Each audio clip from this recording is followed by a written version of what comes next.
Today is Thursday, June 25th, 2020. Coming up on Roland Martin Unfiltered. Democrats, as we speak, are debating, Congress, the House is, debating the George Floyd Act on the floor of the House. We will go live in just a moment. In Frankfort, Kentucky, the state capital, local citizens rally in support of justice for Breonna Taylor. We live streamed that whole rally on Roland Martin Unfiltered. We'll show you for some of that. Union organizations are calling for police reform. We'll talk with the president of AFSCME, Lee Saunders, right here on Roland Martin Unfiltered. 3 North Carolina cops fired over a racist rant mistakenly recorded and released. We'll have that announcement. Plus, a Scottsdale, Arizona councilman opens an anti-mask rally by saying, "I can't breathe." We'll show you the arrogant asshole's remarks. Plus, in Florida, a crazy-ass white woman goes on this wild rant about having to wear a mask, and she brings up 5G and other craziness. Speaking of craziness, in Oregon, masks are mandatory for everyone except people of color. Okay, all of this while coronavirus numbers continue to spike. We'll talk about that with a doctor who is on the front line of developing a test. And Georgia State Senate candidate Reverend Raphael Warnock joins us to talk about his campaign to become a United States Senator. Plus, we'll talk with a former PGA executive about the lack of diversity in the sport. Plus, another crazy-ass white woman, but this time she chose the wrong one to roll up against. It's time to bring the funk on Roland Martin Unfiltered. Let's go. He's got it. Whatever the miss, he's on it. Whatever it is, he's got the scoop, the fact, the find. And when it breaks, he's right on time and it's rolling. Best believe he's knowing. Putting it down from sports to news to politics.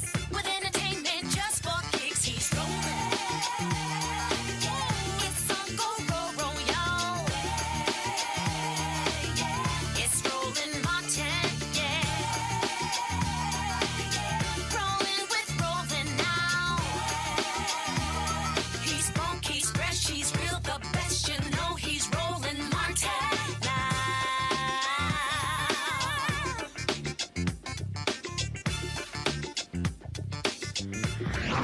Martin. Folks, what you're seeing right now is the floor of the U.S. House where they are debating the George Floyd Act. This is Republican Minority Leader Kevin McCarthy. Was allowed. I listened to the Democrats on the other side because they're in the position the Republicans are here in the minority. They were offered 20 amendments, but they felt they shouldn't go forward. Not to vote on the bill, but not even to debate it. Would it be too much to offer the minority one vote to do a bill together? Then you tried to diminish its author. Y'all talk to me. One Senate Democrat who is white went so far as to say on the floor of the Senate that Senator Scott, a black Republican, was taking the token approach. I don't know if you've ever served with Tim. There's no one that has higher character than the man I know. I don't know what it's like to walk in other people's lives, but Tim is a good friend. He's told me the stories. Tim did not start working on this bill a month ago. He's been working on it his entire life, like others as well. Tim did not ask to do the bill on the Senate side with no input from the other side of the aisle. Tim offered amendments and others, but it can't even move the bill forward. Now, you're defaming its supporters, saying, as Speaker Pelosi absurdly claims, that we are trying to get away with murder, the murder of George Floyd. She knows she should have apologized, but she doubled down on her remarks yesterday. That was a very sad state of affairs. Think for one moment, the Speaker of the House is second in line to the President of the United States. That job is too big for words so small, especially in this moment and in this opportunity. So much for meeting the moment and working together to solve a problem. We've reached a new low in this body, and it's not one that I wanted to be a part of. Democrats in the Senate had the opportunity to add 20 amendments to address their concerns about the Justice Act. But they chose to walk away. All right, folks, not quite sure why Congressman Kevin McCarthy is whining and complaining about what happens in the Senate. He's actually in the House. We're going to monitor that as it continues. I want to bring in my panel right now. Dr. Greg Carr is Chair, Department of Afro-American Studies, Howard University. Also, Reese Colbert, Black Women's Views. Erica Savage Wilson, she's the host of Savage Politics Podcast. Greg, I'll start with you. Again, you have these two bills. Senator Tim Scott, he's been, complaining that Democrats would not meet with him, would not even speak, on the issue. They were going back and forth. And in fact, he if I can pull it up here, he released his video a little bit earlier today complaining about the Justice Act in terms of what did not happen. And you know, he, in putting this video out, there's this video he called Two with Tim. And he says that Democrats were putting politics before anything else. Play this video. Meaningful police reform forward. Why is that important? It's not important for Republicans or Democrats, frankly. It's important for kids growing up in the same situation that I found myself growing up in several years ago. I wanted to say to people that we're listening, we're seeing you. We hear your concerns. We had a chance to pass really bipartisan legislation. The House priorities and my priorities aligned pretty well. I offered 5 amendments to their first set of requests. Then they said they wanted more, so I offered 20 more amendments and a manager's amendment. Now, what's a manager's amendment? It's a boring term for whatever you want to add in, let's do it. The problem was they weren't looking for the what, they were looking at the who. The challenge? But here's the deal, though. He stated, Greg, on the outset that qualified immunity was simply off the table. Democrats get rid of it in their bill. That's one of the big sticking points. Sure it is. Respect to Senator Scott, who is doing what those who voted for him sent him to do. Tim Scott is a member of the White Nationalist Party. We should stop equating skin color with politics so Kevin McCarthy can, you know, go along with his other rather rabid friends like Collins from Georgia and Jim Jordan from Ohio over to the hillbilly horde. Tim Scott is being a good soldier. Mitch McConnell can count. No matter how many of those amendments might have been offered, you know, with his kind of aw shucks, affable social media ploy, he knew that they would be voted down in the United States Senate. So it's really irrelevant. Now, I've been watching on and off the debates today, beginning with Jerry Nadler and then Jim Jordan back and forth. And, you know, it's very interesting because the amendments that the GOP continues to get up and say they offered that were rejected include the death penalty for those adding a death penalty rider to the anti-lynching bill. In other words, these are poison pills, no qualified immunity, among other things. These are poison pills. And so it was very interesting finally to see the chairwoman of the Congressional Black Caucus, Sister Bass, get up and say, you know, she's hopeful because this is going to pass the House. Whatever happens in the Senate, there will ultimately be a resolution and a reckoning. And then she was followed by Barbara Lee, who said something very similar, although Barbara Lee wiped off the microphone and you could hear the live mic. So Karen Bass was like, she's serious about that, isn't she? Damn right she is, because we're in a pandemic. But Tim Scott will have to speak to posterity. And right now he's coming up really small as the blackface on the party of white nationalism. The thing here, Reese, when you look at really what's going on here, first of all, you always are going to have different versions in the House and the Senate.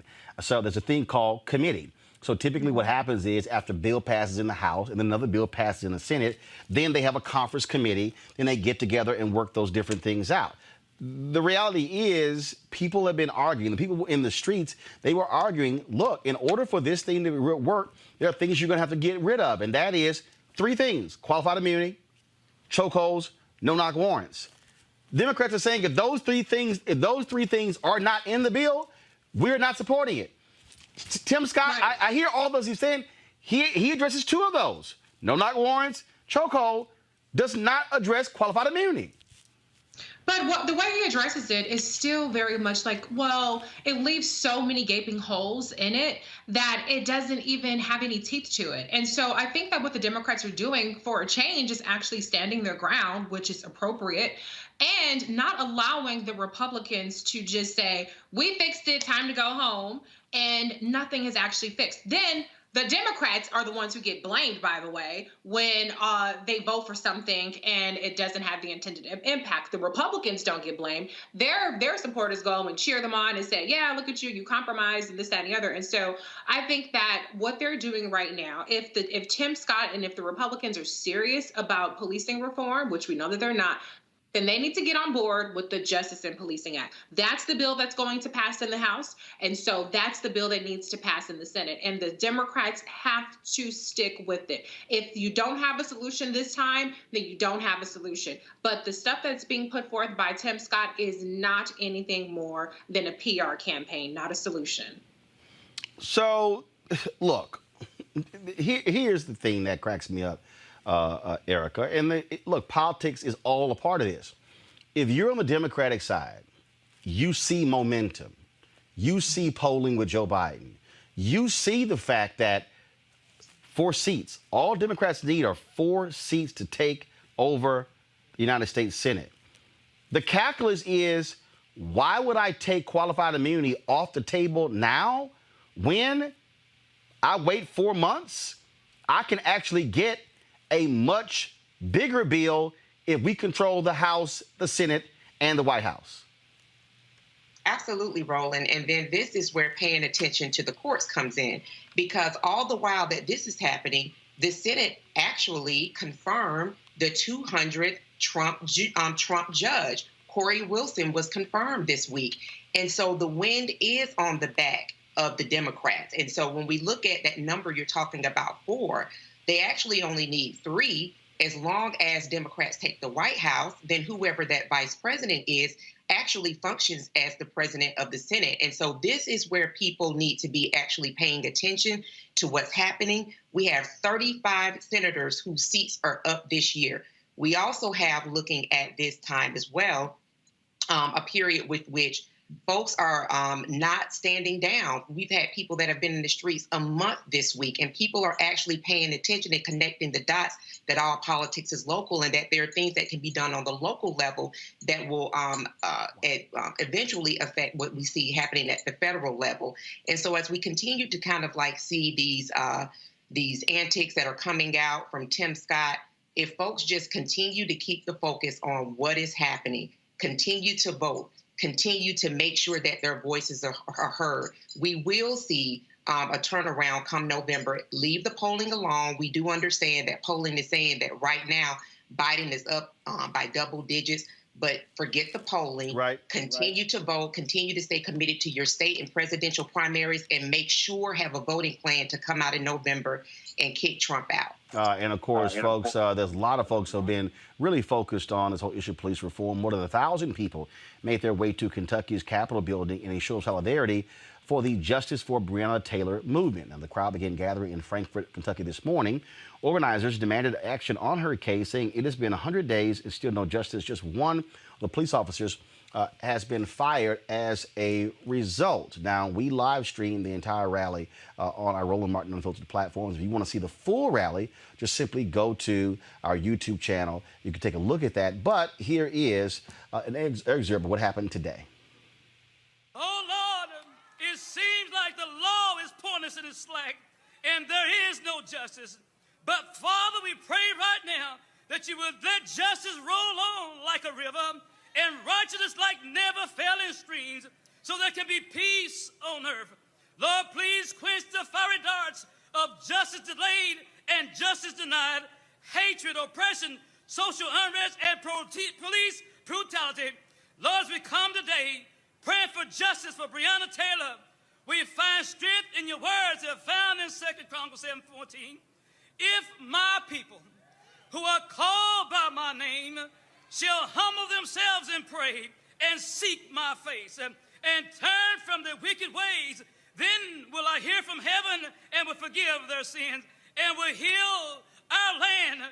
Oh God, we pray for peace, love, and unity throughout this state, nation, and the world.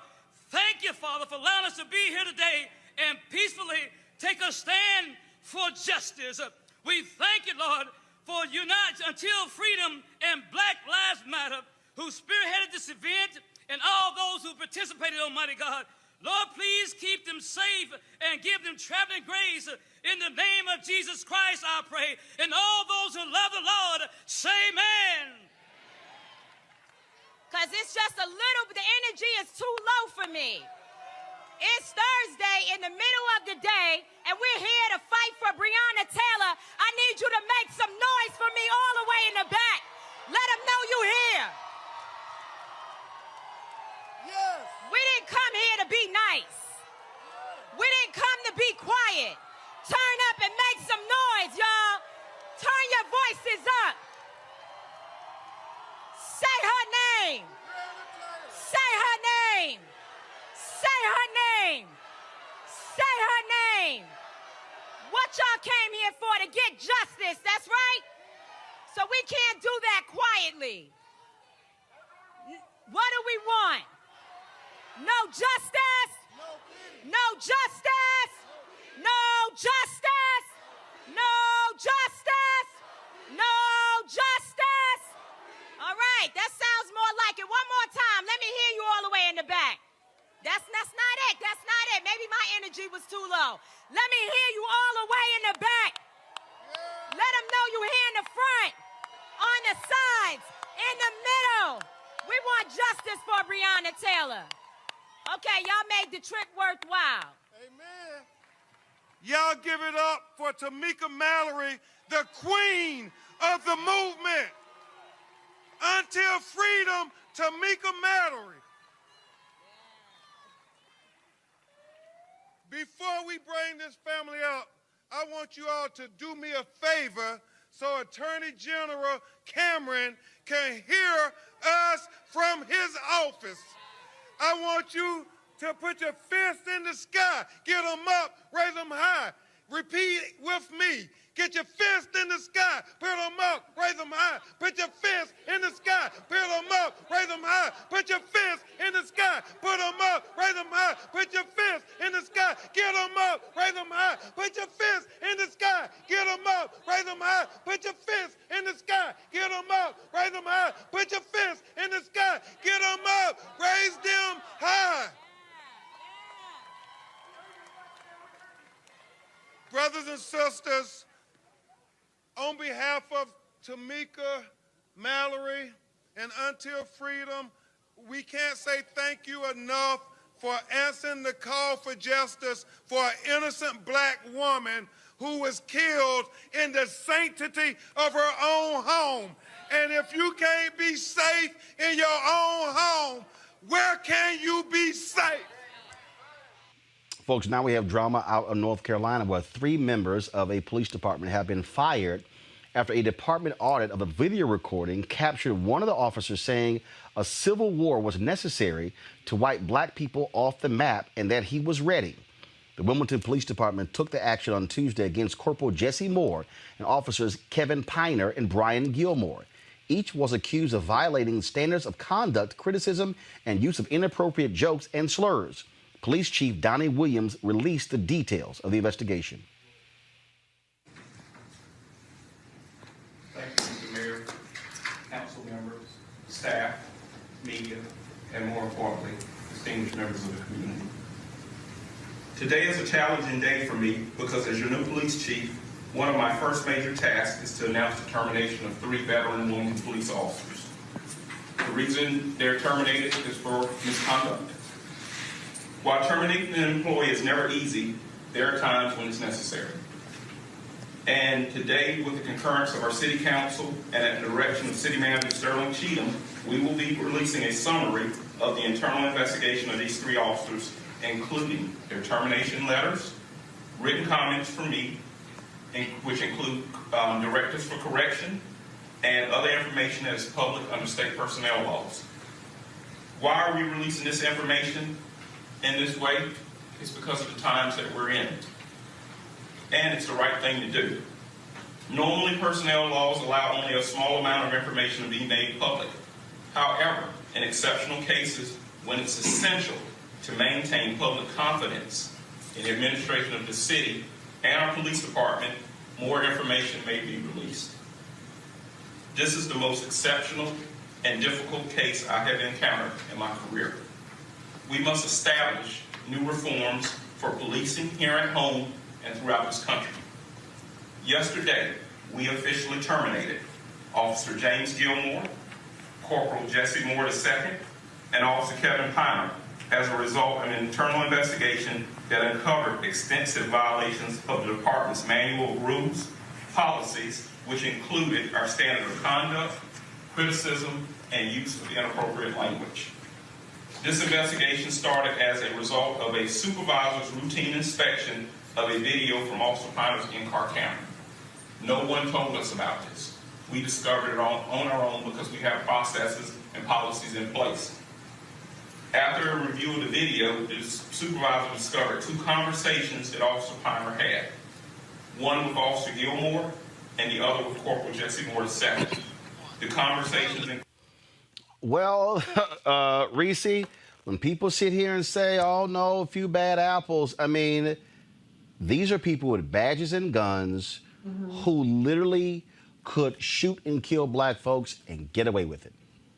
And they have been doing just that. I mean, he refers to a civil war is about to start. The civil war has been on black folks for centuries now. It never ended against us. We went from slave patrols to the police officers. And yes, one could say not all, but when you have this kind of white supremacist mentality ingrained and infiltrated in these police departments, people try to act like we're imagining this stuff. We're not imagining it. This is how people act. And I'm glad to see that these cases are going to be reviewed, because with that kind of mentality and with that kind of bias, who knows what kinds of evidence has been planted, what kinds of testimony has been biased and inaccurate to try to, imprison black people.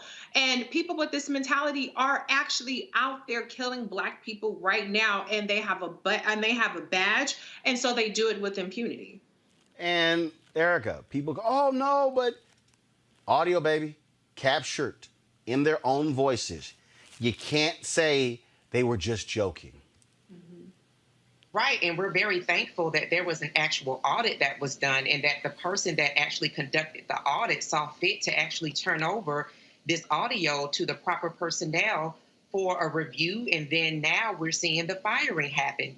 And, along with what Reese said, thinking about Tamir Rice today, there has been so many social media posts around Tamir Rice should be turning 18 today. And I talked about how Tamir Rice, when I think about the class of 2020, he should have been graduating with this class today, but for the fact that this is in large part really the ways in which law enforcement sees black people. When you look at data and reports that were released back in 2019, the National Science Group said in large part in 2019 that the leading cause of death for young black men was by police violence. So it is not something that is being imagined. It is not something in a case where if only black people would just comport themselves different. Well, damn, how do you comport yourself different if you're in your damn bed sleep and a law enforcement officer comes with a signed warrant in his hand with all of the backing of law to just release bullets while you're in the bed sleep with your boyfriend? How the hell do you comport yourself away from that type of violence? So what we're saying about law enforcement is there has to be a complete shifting. Enough with there only a few bad apples. There is a sickness and an illness, and it has to be taken out. Greg Carr. That's exactly right. I mean, I can't do anything but agree. I mean, think about the irony. Wilmington, North Carolina, site of the only to date coup d'etat in American history, where these white boys came in and overthrew the elected government of Wilmington, North Carolina in 1898 and tried to kill all the black people and run them all out of town. And here we are in 2020 with that brother Donnie Williams, who's only been the police chief since earlier this week. He's been an interim up until this week, and the city council made him permanent. Here's a guy been on the police force for 29 years, grew up in public housing, rose from a cadet in the Wilmington Police Force all the way to become the chief. What that speaks to, as well as what you just showed went down in Frankfurt today. By the way, I saw my young bull back there, rising sophomore at Howard University, Sean Ali Waddell, who helped organize that rally. That's Muhammad Ali's great nephew. What we see is when we involve ourselves in the political process, we can get people in place who can pull the trigger on something, even in a Wilmington, North Carolina. I know you're going to have Reverend Warnock on in a minute to talk about Georgia. And I think about the fact that even in Kentucky, Charles Booker, at least in the early counting, has pulled ahead of Amy McGrath in that election for to run on the Democratic side in the Senate. What we saw in Wilmington today is a direct result of people being involved in the political process, so that when something like this happens, the structural violence that people have tried to get us to be used to in this country will not stand. It's important to be involved in the political process. Well, again, and now we have the insight into exactly what they were thinking. And trust me, we've seen other examples of cops with the same thought process on police forces across this country. Folks, earlier today, I got a chance to talk with Lee Saunders, who is the president of the American Federation of State, County, and Municipal Employees, which has a number of police officers under their particular banner. We talked about police reform and what needs to happen. Here is our conversation. Here, the Senate, Democrats blocked the Senate police reform bill. Democrats voting today on the House bill, clearly at an impasse. You represent with your union, there are police officers, under your domain as well. How do we get to the point of achieving bipartisan police reform? Well, first of all, I think we've got to honestly and seriously recognize the problem. And the problem is that we've had systemic racism in this country for many, many, many years, and it is not improving. And it's not just in the police, with the police. It's also with employment, with health, as far as the impact that has on African-American families. And we've just got to deal with this crisis. And it is a crisis. And people are fed up.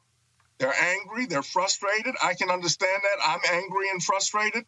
And we've got to have a dialogue that makes sense with everybody, bringing everybody to the table and recognizing the issues and coming up with some very valid solutions. I got to tell you, Roland, I am tired of having these task forces and the committees and the conferences that take place, and then nothing happens. I mean, this is a moment in time where something has got to happen, and we have got to address the issue of systemic racism. So, but with that, I mean, right now, I mean, with the murder of George Floyd, it is such a flashpoint when it comes to police. And look, there've been lots of discussion about police unions, folks saying those contracts, qualified immunity, all these different things, chokeholds, you name it. People are saying defund the police.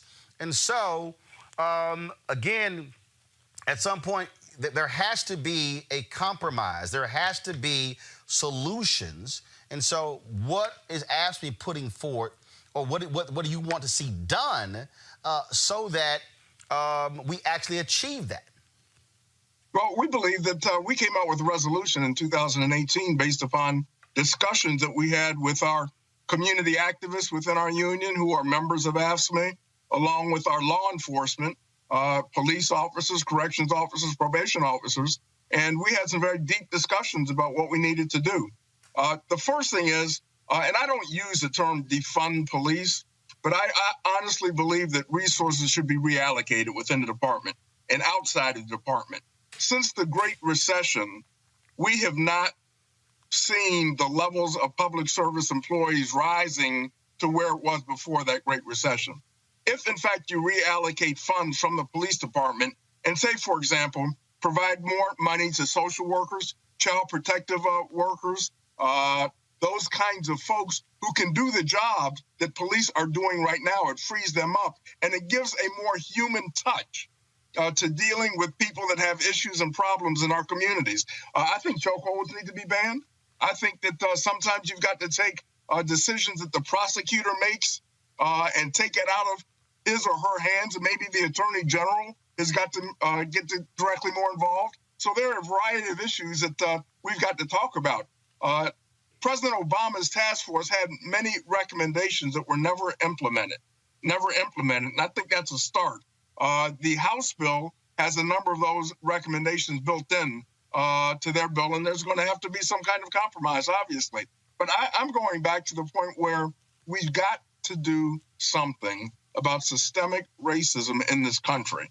And it involves healthcare, it involves housing, it involves police, it involves law enforcement, it involves jobs and economic fairness for African Americans and people of color. One of the things that we keep hearing from folks is that on this whole issue, people say, you know, you got a few bad apples. But part of the deal also here, this is where I argue you also have to have police accountability. When you look at what happened in the case of George Floyd, if an officer had went over and said, man, get off of his neck, okay, then all of a sudden that changes the whole deal.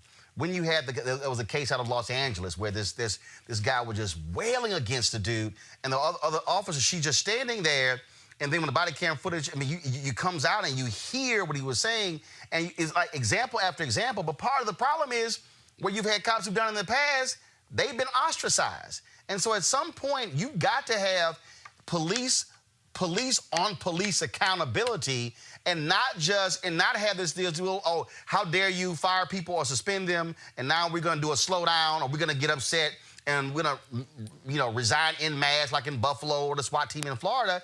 I mean, I think the public also needs to see that from police. I agree. And what's right is right, and what's wrong is wrong. And if police see something that's happening that is not right, that is risking someone's life, that is way over the top as far as how they're dealing with folks, they've got to speak up. They've got to talk about it. Let me go back to one point, Roland, and I want to be clear on this. And I honestly believe that police should have the ability to be represented by a union if they so choose. Everybody is entitled to due process, but the contract that's negotiated cannot be used as a shield for bad behavior.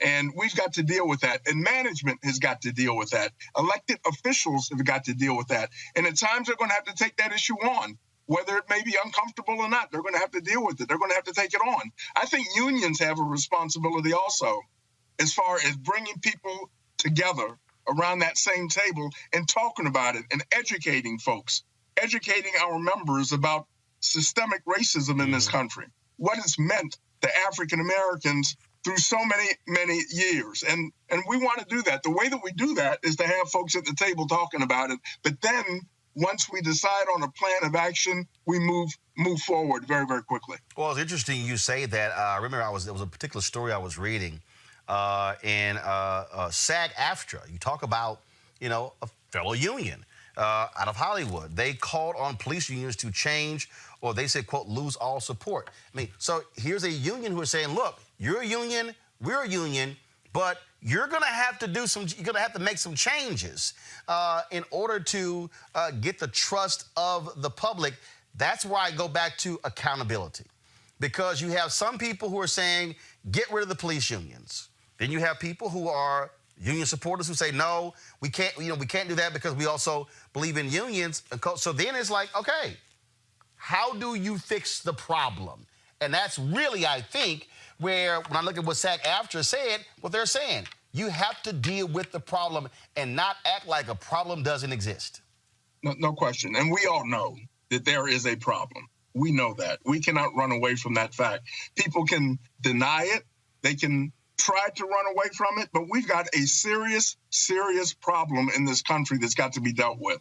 And we've got to bring people together to sit down and talk about it, but most importantly, put those plans and put what was decided upon in those meetings into action that makes sense, so we don't have to continue to deal with these killings that are taking place all across the country, and brutality that's happening, and the economic injustice, the healthcare inadequacies within the African American community, housing issues, public education issues. This is the moment, this is the time to put all of this on the table and seriously deal with it, come up with solutions, and move this country forward. Right now, the real block is that you have this call for ban on police chokeholds, ban on no-knock warrants, and ending qualified immunity.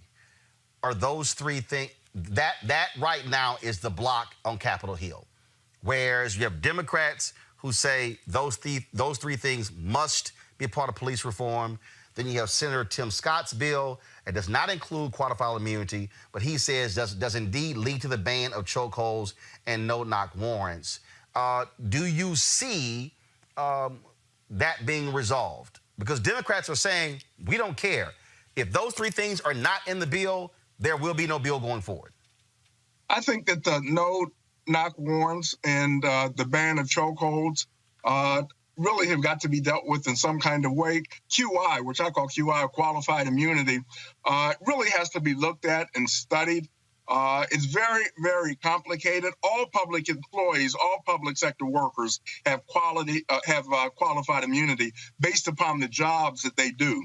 And you're putting many in jeopardy if you're talking about getting rid of qualified immunity. I understand the sensitivities associated with that, but we want to sit down and talk about alternatives and talk about ways in which we can deal with that would get to the same place that people want to get to. But overall, we know and we believe that there needs to be fundamental and serious changes that take place in order to resolve the kinds of problems that we've been dealing with for so many years. All right, Lee Saunders, President asked me. We certainly appreciate it. Thank you so very much. Thanks for having me, Roland. This is where, Greg, black union leaders are going to be so important because folks like Lee Saunders, and let me also say AFSCME, full disclosure, they're a partner, supporter of this show. They can serve a vital role when it comes to dealing with this whole issue because when you talk, and also not just black union leaders, but also black folk groups like Noble. This is where our black organizations have a seat at the table where you traditionally are talking to white police leaders and saying, no, we know these issues. There's a problem here. Y'all got to be a part of the solution. Absolutely. And appreciate Brother Saunders for his nuanced reading of what has been a long-term difficulty for people of African descent in this country. We know that the ownership class, the so-called elites, the ruling class, so to speak, have always worked against labor. And it was the birth of organized labor in the 19th century that saw the real pushback.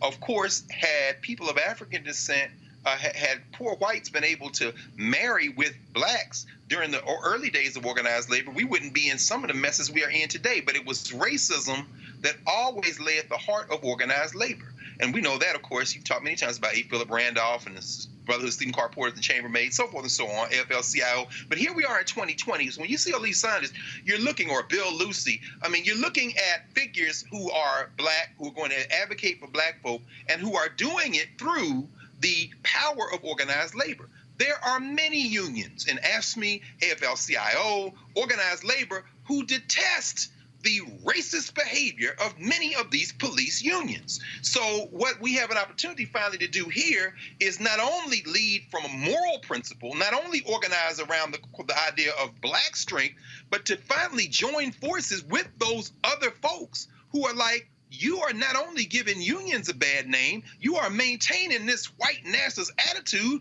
that ultimately works against organized labor. So, kudos to Lee Saunders, because that's a difficult needle to thread, brother. Reese. Yeah, and I think that, one of the ways that the police unions have been shielded is by attaching themselves to the labor movement and, being able to kind of successfully convince people that an attack on police unions is an attack on all unions. So it's really important for people like Lee Saunders and other labor union leaders to come out and actually be on the side of policing reform and divorce to a certain extent a little bit that kind of connection that people tried to make. And I think to Lee Saunders' point when he talked about how qualified immunity all public employees have it to a certain extent, certainly nothing that the Democrats are suggesting will lead to eliminating qualified immunity for all public employees. It's just not, it's saying you don't have qualified immunity to go out there and kill black people. So I didn't entirely agree with his point on that one, but I understand his concern. Erica. Yeah, and I agree with that. I think that it is important for someone like a Lee Saunders to be able to have this very nuanced conversation, understanding that QI, as he put it, does cover government officials. But then I also think it's very important to parse through that police unions also have the backing of the benevolent officers, that particular group. They also have the Fraternal Order of Police Union as well. So they do have a lot of support that really kind of makes them a lot more louder in the way that they're able to exercise their ability to do the things that really do harm public. But I definitely agree with Dr. Carr and Reese that it is of the utmost importance to have somebody who understands and has the depth to be able to have this nuanced conversation and to really lead us into a place where the reforms that we're looking for will be the ones that we'll actually see.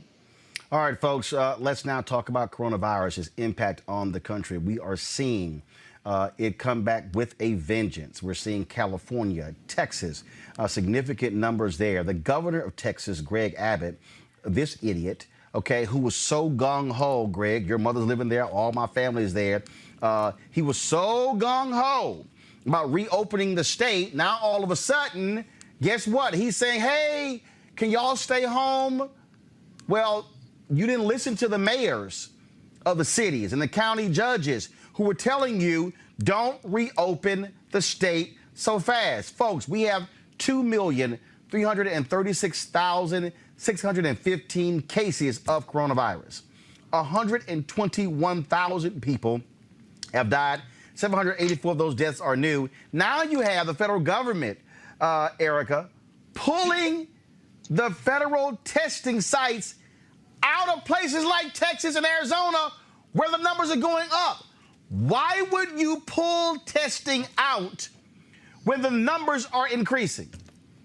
Yeah, and we actually saw reporting on this, Roland, like back in April or early May. When we're looking at, and it's really interesting that this is happening, right? But we knew that this was going to happen because the coronavirus is a novel, meaning it is a new virus. So when those folks who were out front saying, well, it's only impacting this demographic, so those demographics need to make sure that they stay at home, everyone else can kind of, play it by ear, so to speak. And now we're seeing that the numbers are up amongst the 18 to 29 group because this is a new and novel virus. Again, I think that it's really important to reinforce that a lot of the decisions that were made around the state executive governors to reopen as early as they did, to allow those stay-at-home orders to expire as early as April and May, were made because of economic reasons, specifically when the data began to creep out to show that this virus was impacting Black and brown people, meaning the folks that engine the economy. Also, it's disproportionately impacting them. We can continue to sacrifice them in the name of business. So now what we're seeing happening in your home state of Texas is that the Texas Children's Hospital has had to start making their facility available for grown people because the numbers are just that staggering. And I was watching Business News today. I'm watching different doctors who are painted with fear because they're really scared that there's going to be an explosion that cannot be contained, bearing in mind that the CDC director has told us today that the numbers may be 10 times higher than what we're seeing, the 2 million that are being reported. So our nation is really in a critical place. And if folks do not wear masks, if people do not social distance, what they're seeing happening in Texas will be happening in their state very soon. Greg, real simple. I mean, bottom line is these governors, these Republican governors, were trying to follow Trump's lead. And people like Dr. Ebony Hilton, I got a doctor coming up next, kept trying to say, y'all, take this thing slow, stop trying to ramp up. Now they're seeing what happens when you don't listen to the health professionals. That's right, brother. And as we just heard, brilliantly put, Erica laid us down through it. We are the ones who are going to suffer disproportionately. This idiot, as you say, Abbott, your family, my family, and not just our two families, but millions of people in the state of Texas now subject to this clown. Sylvester Turner in Houston, one of the counties that has been, although they're saying they're going to suspend elective surgery, Mayor Turner comes out and says, hey, man, my intensive care wards are already at 97% capacity. My sister and brother-in-law are in healthcare. And they'll tell you just as fast as, anybody else will tell you, look, when this thing gets overwhelmed, it's going to be in those major cities where our people are.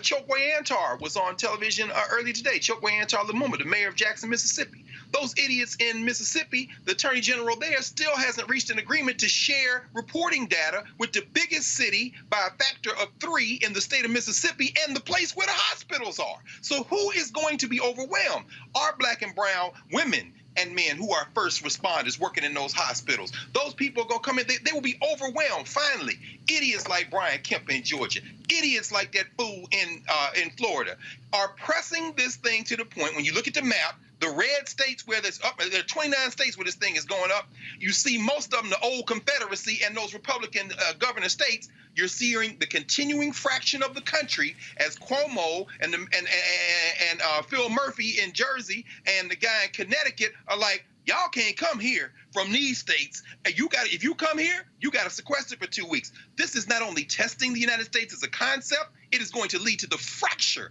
of the United States as a concept. Mark my words on that. All right, joining us right now, Dr. Carissa Colbert, Chief Medical Director of Infectious Disease Diagnostics at Tricor Reference Laboratories. Doc, glad to have you here. This is what I find to be just unbelievable. I'm watching this whole deal right now, and it's amazing. It's amazing. Are they not listening to people who are putting their lives on the front line? I'm sitting here and I'm going, what are you doing? Doctors and ER folks, they're screaming in Texas and Arizona. They're fighting these nuts walking around with their guns. Oh, no, I don't want to put a mask on. As if 121,000 dead just didn't happen. Right. No, I can't understand. I think at this point, everybody knows somebody. I think early on, people had a lot of questions. Is this real? Is this a hoax? But everybody knows somebody, or people themselves have experienced the virus. This is not a hoax. This is absolutely real. And so the way that we deal with viruses like this in hospitals that can be transmitted from person to person is by wearing masks. And I can point you to the data that shows that this works. It's not just with this virus. I think everybody, whether or not you think coronavirus is a fluke or not, everybody knows that the flu is real. And if you look at the numbers of flu cases, they all fell dramatically once we started social distancing. So we know now coronavirus is real. We know social distancing stops viruses. Coronavirus, flu, other colds. We've seen cases of influenza-like illness, so common colds and other respiratory illnesses. They just fell immediately once we started social distancing. And now that we're wearing masks, people have to see that this is really real. And there's a way that we can protect ourselves and we can protect others. So the spike is real. We're seeing it. Who are the folks our people are being impacted the most? What states are you looking at where this is being a problem? Well, I think we've all seen right now, Texas is definitely a problem. We've seen spikes go up in Texas, but it's not just Texas.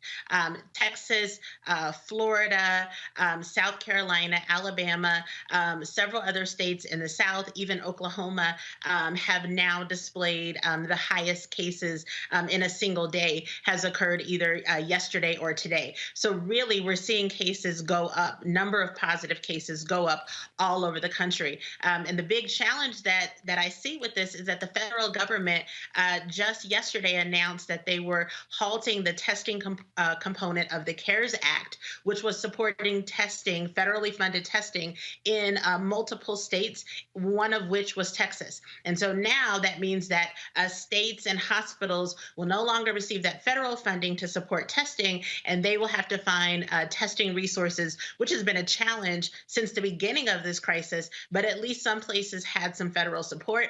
That funding is ending, and they'll be on their own to find the testing supplies and resources. I got to ask you this here. What do you make of this story? An Oregon county has decided to make people of color exempt from its mandatory mask policies, citing the potential for racial profiling. Okay, I'm trying to understand that now. Lincoln County's general directive requires everyone to wear a face covering in any indoor public setting or any outdoor setting where 6 feet of social distancing can't be maintained. But the county wrote on its website, quote, people of color who have heightened concerns about racial profiling and harassment due to wearing face coverings in public are exempt from the rules. Okay, I'm sorry, go right ahead. The problem, this is a symptom. Right? So we're saying because systematic racism exists and implicit bias has not been dealt with, that instead of dealing with people's own implicit biases, instead of dealing with systematic racism, we say, let's put the Black people and people of color at risk because we can't check ourselves and not racially profile you. That's basically what it sounds like people are saying. And that's a problem. It has to be a problem. We have to protect ourselves. I think every individual, it's your right to protect yourself. And remember, your mask, so my mask protects you from me. And so I tell my 8-year-old daughter and my 6-year-old son that wearing a mask is how we tell our friends that we care about them. So me not wearing a mask, really, it's not that I'm not protected. I'm not protecting you from me. We've got to get this in our heads that, one, we have to deal with implicit bias, and we have to deal with systemic racism, and that's been plaguing our country for 400 years, and it's showing up even more with the disproportional effect of this virus in minority communities, not just Black communities, Hispanic and Latinx communities, Native American communities, but for us all to get through this, we've got to put on masks, and we have to be able to get tested. All right, then. Well, I wish these political people, who are so focused on, look, they're focused on trying to please Donald Trump, who desperately wants to get reelected. And you know what's so crazy? If he actually showed leadership and we actually went to massive testing, right, that would actually be seen as a good thing. But you know what? Okay, he won't be stuck on stupid. Going right ahead. I just keep telling Black people, don't listen to them. Keep your behind at home, wash your hands, put your mask on, stop having these damn group gatherings. All y'all Black people in Atlanta, take your asses home. All standing in line for Nikes, been at the mall, the nonsense that we're seeing across the country is crazy. I'm sorry, your life ain't worth a pair of Air Jordans. I'm just saying. Exactly. Dr. Colbert, we appreciate it. Thanks a lot. Thank you. All right, folks. Quick break. We'll be back. Roland Martin Unfiltered. We got some other stuff for you. Trust me, y'all. Crazy white woman. Why does white woman want to call her sister the N-word? She got her ass whooped. Greg, we've been trying to tell him that. Y'all gonna run up against the wrong one. Wait till y'all see the video. Plus, we're gonna talk with Pastor Raphael Warnock, who is running for the United States Senate out of Georgia, and a brother who worked for the PGA. Wait till he details the kind of racism that he had to deal with in the game of golf. All of that is next. Roland Martin Unfiltered. You want to support Roland Martin Unfiltered? Be sure to join our Bring the Funk fan club. Every dollar that you give to us supports our daily digital show. There's only one daily digital show out here that keeps it black and keep it real as Roland Martin Unfiltered. Support the Roland Martin Unfiltered daily digital show by going to RolandMartinUnfiltered.com. Our goal is to get 20,000 of our fans contributing $50 each for the whole year. You can make this possible. RolandMartinUnfiltered.com.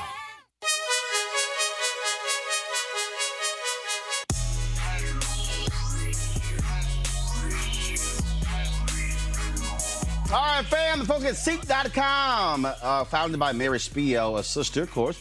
She is the inventor, the creator of these devices, this virtual reality headset right here. You saw it in the video there. And also these 360-degree 4D headphones. You can actually get these with a discount because they partner with us at Roland Martin Unfiltered. Right here, here's the code, RMVIP2020, RMVIP2020. First of all, folks, the headsets are phenomenal. The headphones are absolutely phenomenal. And, of course, the VR headset is great because you just pop your phone, put it into the device, and you can actually see video in virtual reality. So it's real cool. Go to Ceek.com, Ceek.com, CEEK.com, and use the promo code RMVIP2020. All right. Y'all know what time it is. No charcoal grills are allowed. I'm white. I got you, huh?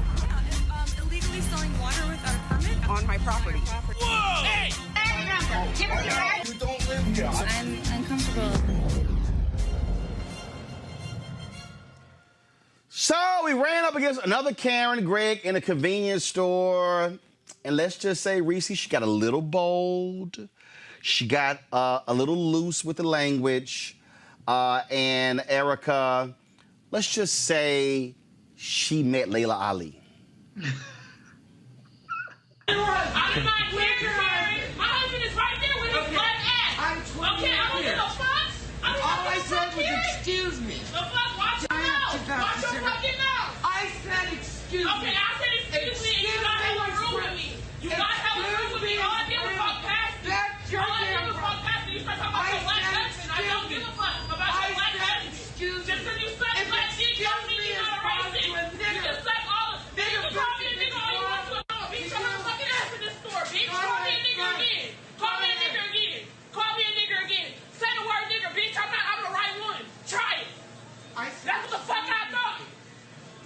Watch your fucking mouth. Excuse me. The wrong nigger. I'm the wrong nigger. I'll beat your ass in this motherfucking store. I'm gonna beat your ass. Say nigger again. Nigger. You didn't hear what the fuck I just said, bitch? You didn't hear what the fuck I just said, bitch? Bitch, that's the, I'm the right. You got it. Let me go. Let me go. You better let me go. I'm gonna hit your ass again. You better let me go. You better let me go, bitch. Hey, she's down. Let She's me down. go. I'm sorry to get in the middle, but she's down. Let me go. Let me go. Let me go. Let me go. Let me go. Keep calling me a nigger and let me go. The fuck? Weird ass bitch. Excuse me. I come to this bitch all the time. Bitch, I'm the right one. Call 911 and tell them. Call 911 and tell them, Reese. Well, you notice she had the nerve to sit up there and say, all I said was, excuse me. No, bitch, you called her the N-word and she mollywopped you as she should. And to the bystander talking about, I hate to get in the middle of it, but she's down. So what? Knock her down some more. Because people need to learn. I'm tired of all these docile videos going viral where people let these white folks talk to them any old kind of way and everybody applauds them for how gracious they are and, oh, you were so poised and, oh, you just kept your composure. No, sometimes you need to knock some sense into some of these folks. And she got the sense knocked into her that day. Greg, we keep warning them. Y'all gonna run up against the wrong one, and it ain't gonna end well. Brother, in July 1919, Claude McKay published his poem, If We Must Die, Let Us Nobly Die. And when she says, call 911 and tell them, she's saying, you crossed the threshold where I don't even care about any consequences. Call whoever you want. And like you said, like we've been saying now for years at this point, you've been running crazy ass white people. She said the thing we always say, one day you're going to roll up on the right one. She said, I am the right one. Right. I mean, but there's so much going on in that video, brother. I mean, the ironies. Here, this white woman is with a mask on. Here, this sister is without a mask on. And you're looking at this, and so when she hits her, the whole thing is triggered by that white woman standing there, and you can see the wheels turning in her mind. Am I going to make a stand for my white nationalism and call this woman the N-word one more time? And when she finally decides to do it, she gets squared up and gets that two-piece, bang, bang. And like when the man says, she's down, that sister right there has not only put herself in danger, but I'll end with this. Like Claude McKay, when he wrote If We Must Die, it was during the Red Summer, brother. The big conflagration that happened in Chicago that summer, the race war that took place in Chicago, it is attested that they were throwing rocks at a black kid trying to swim in the river in Lake Michigan, and they start throwing rocks at him, and next thing you know, everything sets off. It might be a fist fight like that that sends this country up in flames, brother. That's how close we are. Absolutely. So y'all better back up. Folks, in just a moment, I got to show y'all how the white folks at Fox News responded when black people start carrying guns in Atlanta.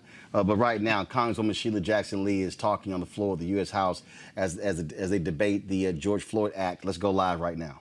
It fails the moment. It does not require anything. It does not ban, require, or create.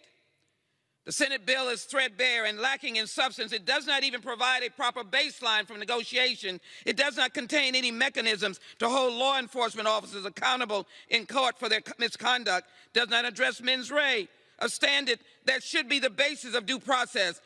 For too long, it has allowed law enforcement officers to evade criminal liability for excessive force. It is absolutely imperative that any meaningful policing reform contains accountability.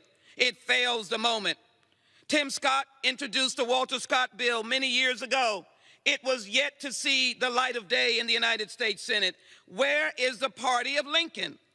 The Justice Act does little to do with the urgent need, the cry of our people, or those gathering around me in CUNY homes who came to me, friends of George Floyd, who knew Big Floyd, and said, what does this bill do? Will it do anything? And as I told them about the bill, unlike this George Floyd Act, which repurposes existing grant monies, I let them know that this bill will give money to community groups, not give bunches of dollars to those who will continue the same patterns. For too long, the disciplinary and misconduct records of officers who pose a knowing threat to public safety have been shielded from the public in a manner that has resulted in great harm to the communities they are entrusted to. Our bill shines a light. The Senate bill and the motion to recommit does nothing but closes the door and says nothing about Black Lives Matter. In fact, it is a system that encourages the collection of records. We can give him credit for working in a hostile chamber, but members of the CBC have prioritized and made sure that the issues of today are important. Let me be very clear that some of the notable distinctions between the two proposals. The House Justice and Policing Act vastly more deals with more systemic approach to accountability by developing national policing standards and requiring police departments to gain accreditation. It is a friend of police. It gives and deals with professionalization. It has a national registry. It is not private, it is public. It is systemic racism, and so we must be transparent. This fails the moment. The Justice and Policing Act takes a multi-pronged approach to eliminating the use of chokeholds. In this bill, George Floyd would not have lived. In the Justice and Policing Act, we could have saved his life and Eric Garner. How does the House bill ban no-knock warrants? We do it. And the Senate bill, all it does is study. We have no time for studying. It must be accountable time now. Now is the time. Can you believe that the Justice bill, Senator Scott's bill, this bill does not have anything in it about use of force, nothing about banning on racial profiling, nothing to fix the federal criminal prosecution standards, nothing to roll back on qualified immunity, and nothing on limitations on military hardware and disbursements. My brothers and sisters, I ask you, where is the party of Lincoln? Where's the party of the Constitution that says we create a more perfect union to create justice? This bill hears the cry of those who have never been heard. It gives us a pathway for success, and I am glad to stand with the Congressional Black Caucus and the Justice Department to say that this bill has to pass. The Justice and Policing Act named after George Floyd. I yield back. All right, then. That was Congresswoman Sheila Jackson Lee speaking there on the floor. Folks, I came across this video. Y'all know I don't waste no time watching Fox News. But I came across this video. Shannon Watts, of course, who is a huge advocate for gun rights. I mean, huge advocate for gun control. My Lord. Okay, Mom's Demand. Y'all, I'm sorry, y'all. She posted this video. And when I say I absolutely cracked up laughing, you know, we always talk about what happened when the planters rode with those long rifles in Sacramento in the state capitol. Them white folks moved real quick to ban those guns in the state capitol. This was an interview that she did with Ed Henry, Kelly Loeffler, of course, United States Senator from Georgia. Y'all, this is just hilarious. Watch. Not every day you see people carrying long guns in big cities in America. What is happening on the streets of Atlanta this morning? Well, Ed, this is totally unacceptable. We cannot allow mob rule. We're a nation of the rule of law, and this is exactly what will happen if we defund the police. And that's exactly what the Democrats want to do. They have a move to defund, to dismantle law enforcement.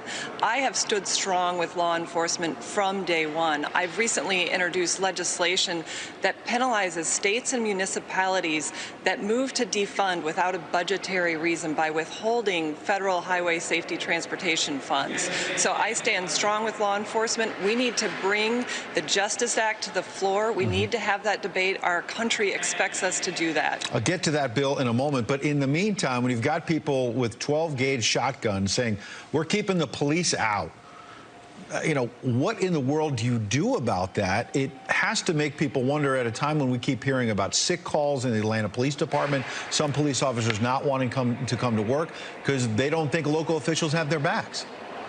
Well, this is exactly what I've been warning about with the defund the police movement. It hurts all communities. It hurts everyone in our country when we don't have law and order, when we have mob rule. This is the vision that the Democrats have for our country. It's a great example of why we need to move this bill to the floor, why we need to stand strong with strengthening law enforcement to rooting out bad apples. Everyone wants that. We all agree. And this can't be politicized. We've got to protect our citizens. Well, on your last point there, we thought there was agreement potentially on police reform after these tragic deaths in Atlanta, Minneapolis, other places. Obviously, Democrats have been saying we need to pass this police reform bill. Now yourself, Tim Scott, and other Republicans have put their plan out. I don't recall Kelly Loeffler, Reese, saying yet when white folks in Michigan and Wisconsin and Georgia and Texas were parading around with their guns at the state capitol, when they were inside of the Michigan state capitol, blocking folks from getting to the governor's office.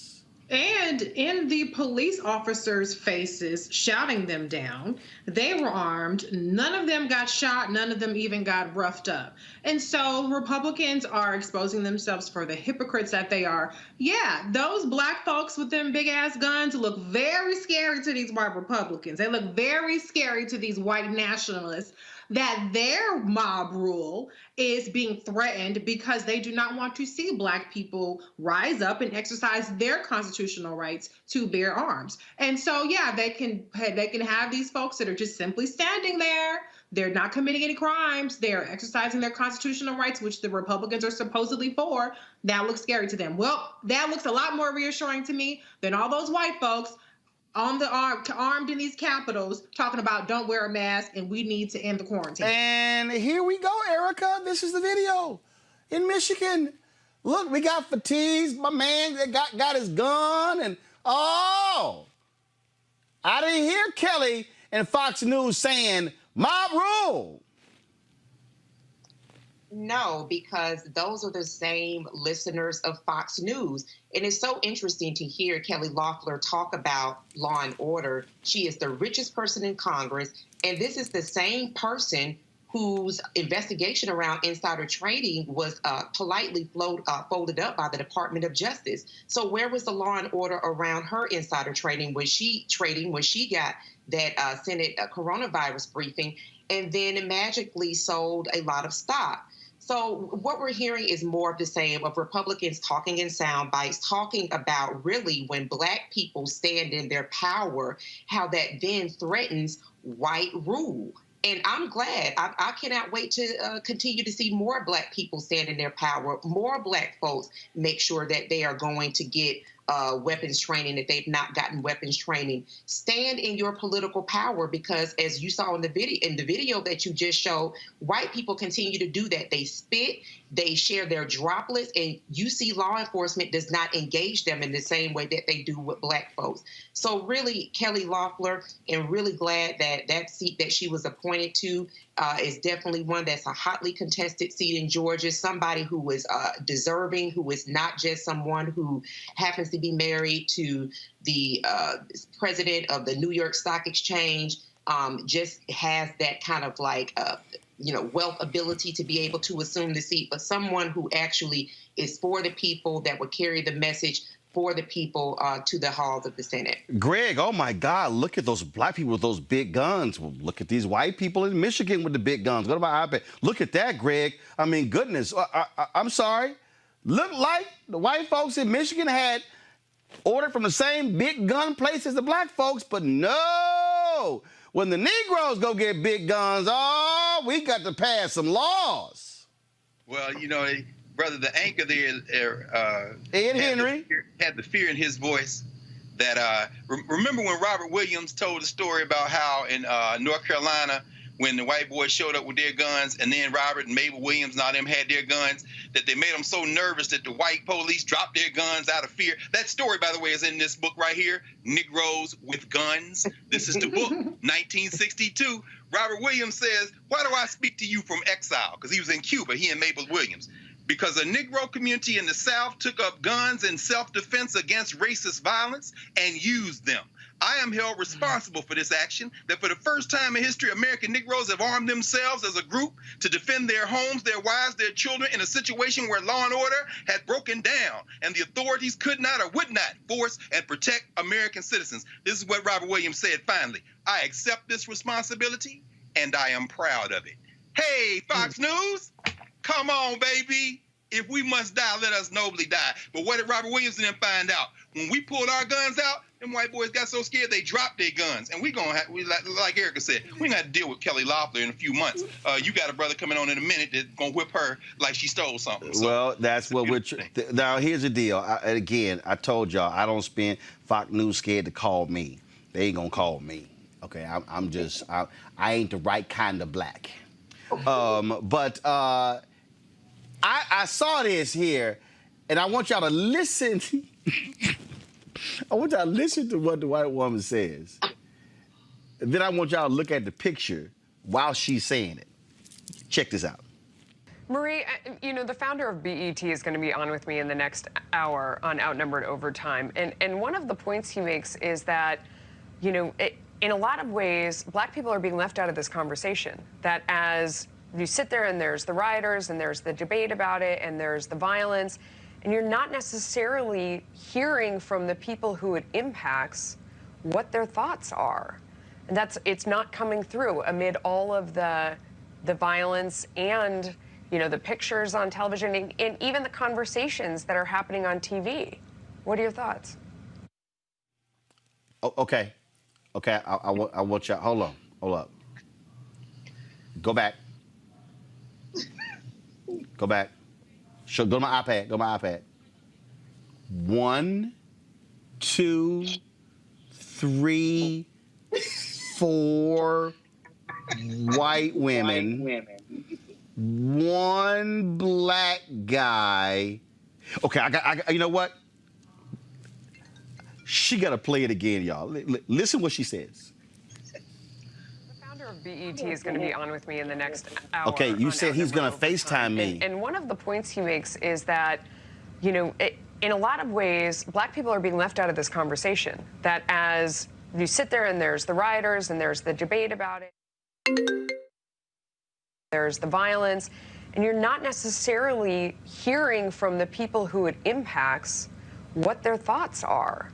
And it's not coming through amid all of the violence and, you know, the pictures on television and even the conversations that are happening on TV. What are your thoughts? Right there. Go back. 1, 2, 3, 4 white women.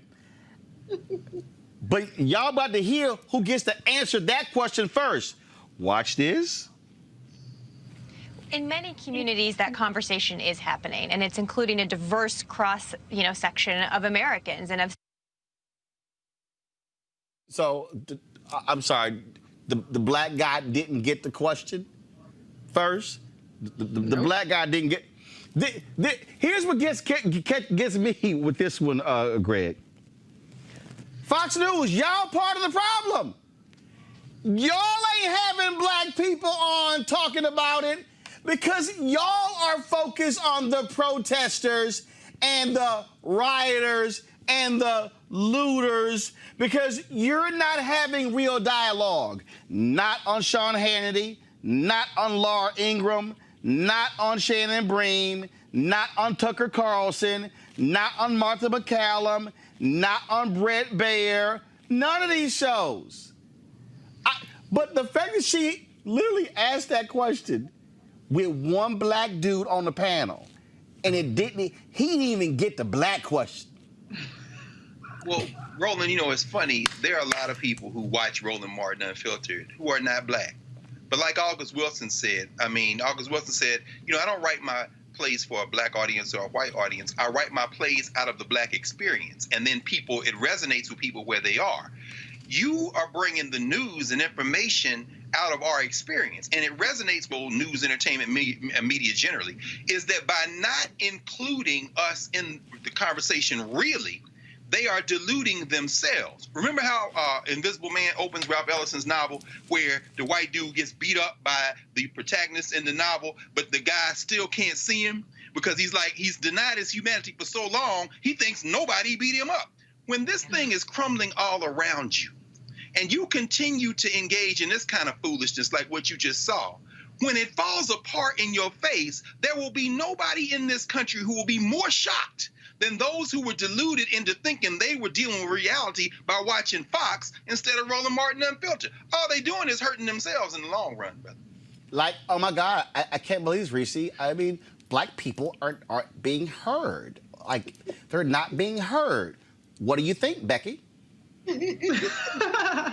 And y'all don't want to hear from us, which is why you're watching Fox News, which is why you have a panel full of white women to, what is it, black-splain or is it white-splain? When white people are explaining how black people feel to other white people. Whatever it is, it's completely ridiculous.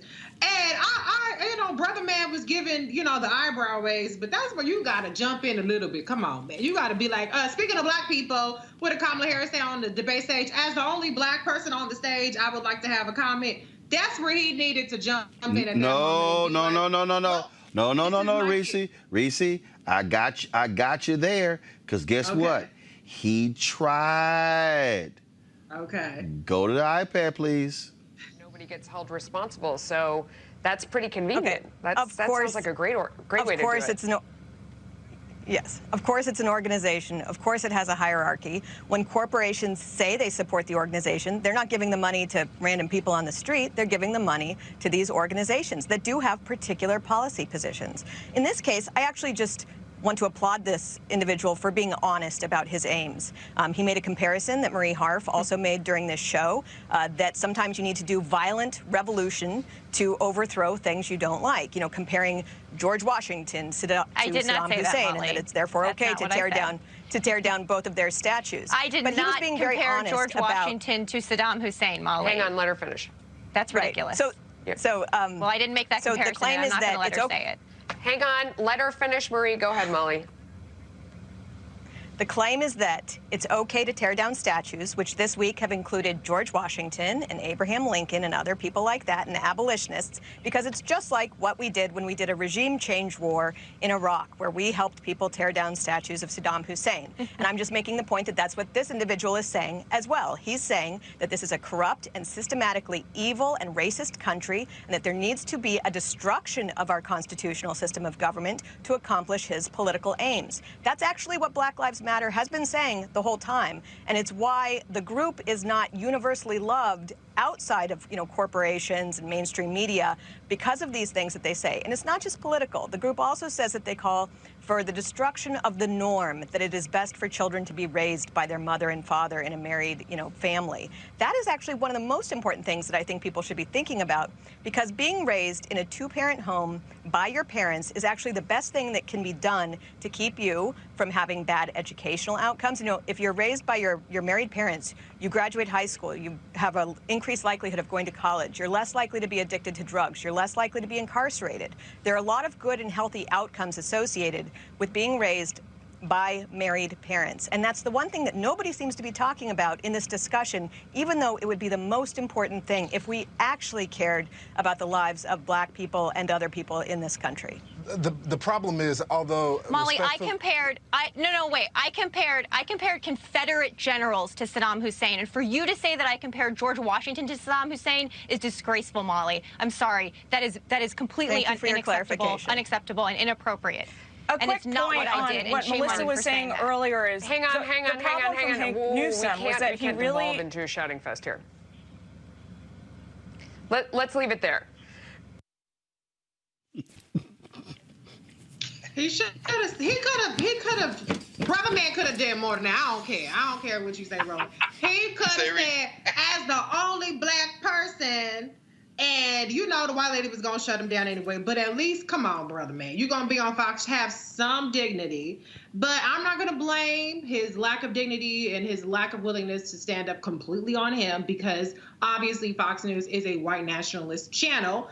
And, But he works there. That's that dude, Lawrence, whatever his name is. Oh, I don't know him. I've never seen him. He's out of Texas. He don't be saying nothing. But but the thing is, black people, they can't speak. And the black dude can't speak.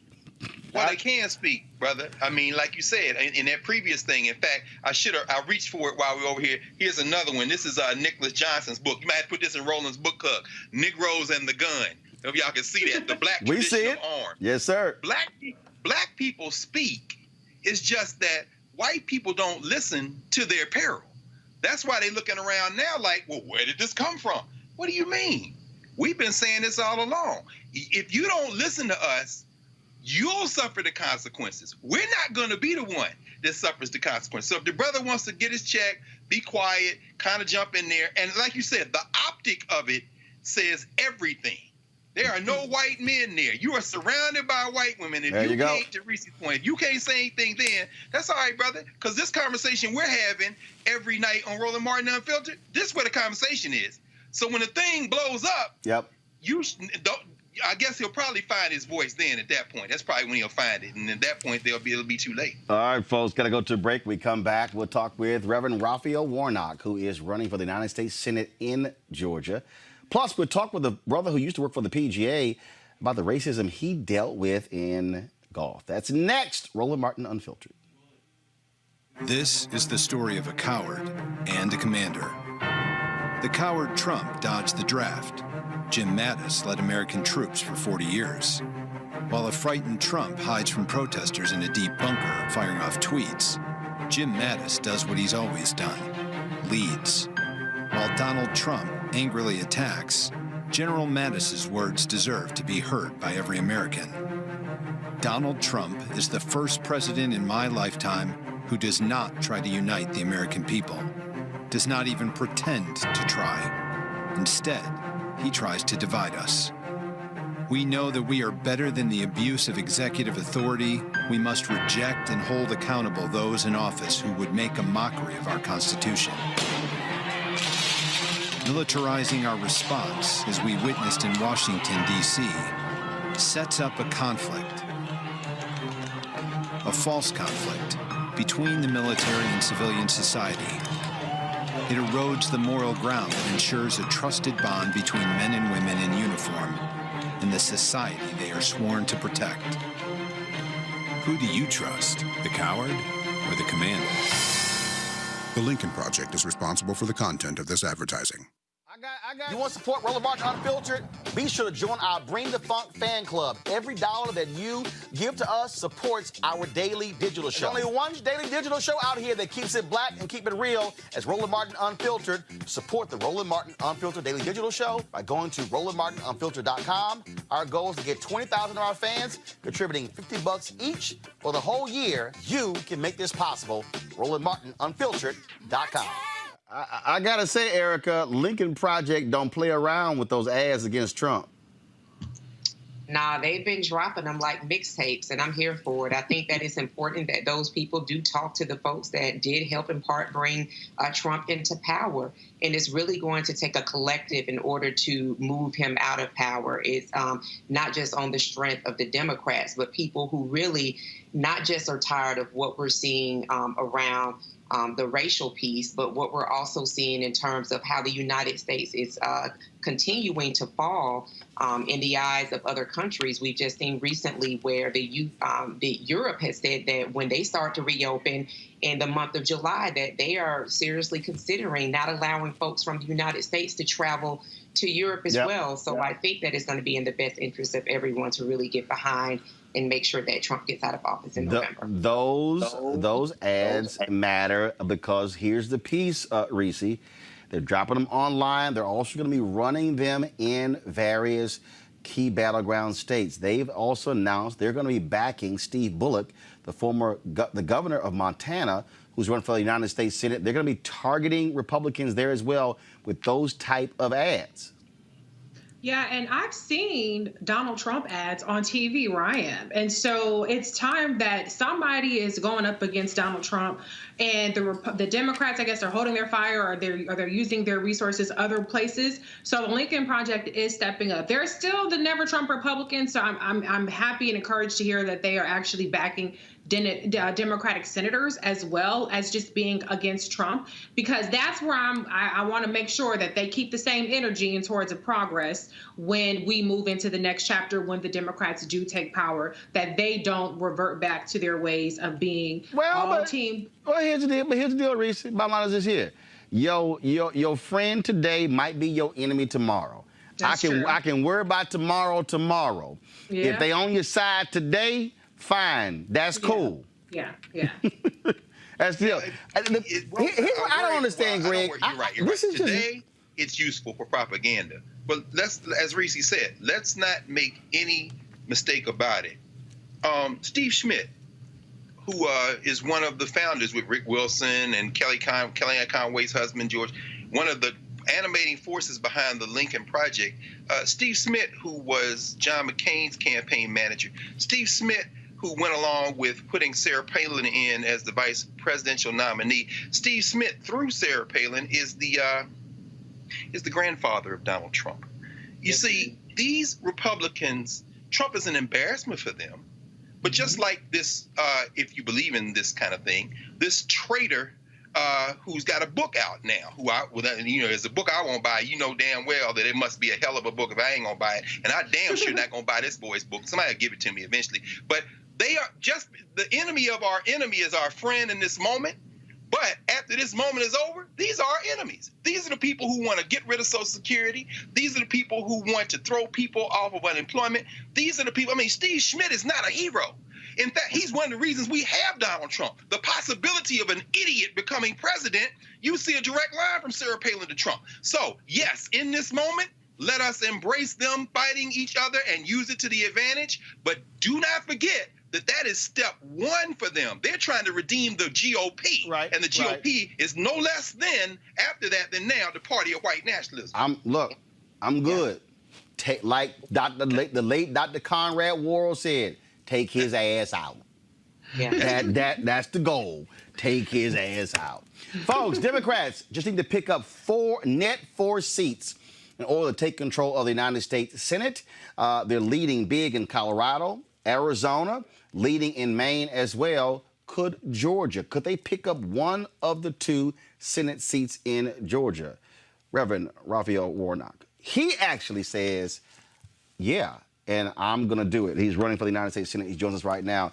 Doc, glad to have you here. First and foremost, it's been a busy week. The Rashad Brooks funeral took place at your church. We see what's happening in Kentucky with Charles Booker. He has pulled ahead of Amy McGrath. She's raised $41 million. My man only raised about $3 million. But it was the protests. It was what's happening right now on the streets that also begin to fuel his campaign. We're seeing the exact same thing happen in other places as well. Are you seeing the same type of energy behind your candidacy with what is taking place in the last 4 weeks since the death of the murder of George Floyd? Good to be here with you, Roland. There's no question that we are in an inflection moment in the United States of America. As we deal with these issues that many of us have been addressing for years around police brutality and mass incarceration, it is as if the country is waking up. And I'm encouraged by this massive coalition of conscience pouring out into our streets. It's multiracial, and folks are trying to push our country toward the American dream. Obviously, you have critical issues that are there, but the bottom line is this here. One that I keep saying, this happened this week. They confirmed the 200th federal judge of Donald Trump. Republicans want to control. There are only 800 plus federal judges in the country. That means that Donald Trump right now has confirmed 25% of all federal judges in America. If he gets 4 more years, or Republicans are in control of the Senate, they could very well, at the end of the next 4 years, confirm half of all federal judges in America. We should be very concerned about that. And it's one of the reasons I'm running for the United States Senate. We don't pay nearly enough attention to the judiciary, but these judges that Mitch McConnell is pushing through are incompetent. They are ideologues. A lot of them have never tried a case or spent much time in a courtroom. and they're very young. So as I think about my young children, as I think about the future of civil rights, human rights, reproductive rights for women, we've got to get control of the Senate. Getting rid of Mitch McConnell is every bit as important, perhaps, as getting rid of Donald Trump. So, in terms of there in Georgia, what are the top 3 issues that you are making clear to voters? How are you also connecting with non-black voters across that largely rural state? Oh, so let me be really clear that Georgia is a battleground state, and we will win this election. I'm going to continue to lift up the issues that I've talked about my entire career. I've been focused on health care as a pastor. I think that health care is a human right. I've been arrested in the governor's office in an act of civil disobedience, saying that Georgia ought to expand Medicaid. And so I'd like to go to the United States Senate to correct and strengthen the places where the Affordable Care Act needs to be strengthened. I've been a champion for voting rights. We need to renew the Voting Rights Act. I believe in the dignity of work and the dignity of workers. I'm a kid who grew up in public housing down in South Georgia, and I had a dream as a kid who became the first college graduate in my family. I had grit, determination, but somebody gave me a Pell Grant. Somebody gave me a low-interest student loan, and I intend to bring that kind of passion and commitment to the race for the United States Senate. We're building a broad coalition. I've outraced everybody in this race, and you're going to see at the end of this quarter that we're a strong campaign, a movement in a real sense that I think is strengthening week after week. And come November, we intend to have the victory. Questions from my panel. I'm going to start off with the Georgia native, Erica. Hello there, Reverend Warnock, and I'm from Albany, Georgia, so I want to say thank you so much for the work that you're doing. I heard you over the weekend when you lifted Albany, Georgia, in terms of the impact that COVID has had. And so my question to you is specifically around Southwest Georgia. How do you intend, or how have you been engaging Southwest Georgia? You know that particularly that Dougherty County, Tifton area, we see, heavy numbers of Black people. I know in Albany it's about 66% voting block of Black women. But usually we don't see issues from that area that really come up to the Capitol and get raised in a substantial way. So what are the ways in which you're communicating with the people that are in Southwest Georgia to ensure that they're understanding what your campaign is about and importance of them being involved in it to make sure that you're in that seat for 2020? Thank you so much for your question. And, historically, there's been this divide that Republicans particularly have tried to emphasize between Atlanta and the rest of the state. Well, my church is in Atlanta, but I grew up in Savannah, Southeast Georgia. I'm deeply concerned about the concerns in Southwest Georgia. Unfortunately, because of COVID-19, we haven't been able to get out in the way that we would like to. But we've been organizing events. I was on the phone just the other day with folks in Albany. We're in the midst of organizing some events virtually. Certainly, I plan to be there on the ground. I'm very concerned that Albany, Georgia, a city with 70,000 people, is a hotspot for coronavirus. I'm somebody who's always fought for health care. When I got arrested in the governor's office fighting for Medicaid expansion in Georgia, I was thinking about small cities and towns like Albany, Georgia. Rural hospitals and rural health care in this state has literally been demolished while people are playing politics. And so I intend to bring those concerns to this conversation. Reese. Hi, Reverend Warnock. What's interesting about your special election is that you're going up against so many different candidates, including Kelly Loeffler, who has the power of incumbency behind her. Does that change your strategy at all? Whereas, the other Senate seat that's up on November, there's one Democrat and one Republican facing off. You have a much bigger challenge. How are you approaching that? Well, let me first of all point out that Georgia is the only state in the country with 2 Senate races going on this cycle. Mm-hmm. So actually, I think what we have is a kind of political synergy. Mm-hmm. that can help deliver victories in both races. We've got 2 Senate races. Lucy McBath has won the 6th, Newt Gingrich's old district. We could very well flip the 7th and turn the state house back into Democratic hands. So you're correct. I'm running against an incumbent, but she's not an incumbent who's won an election. She's never won an election.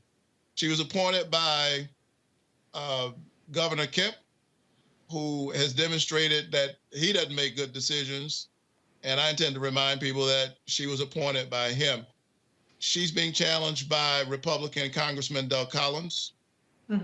Because there's no primary, they will be fighting it out all the way to November 3rd.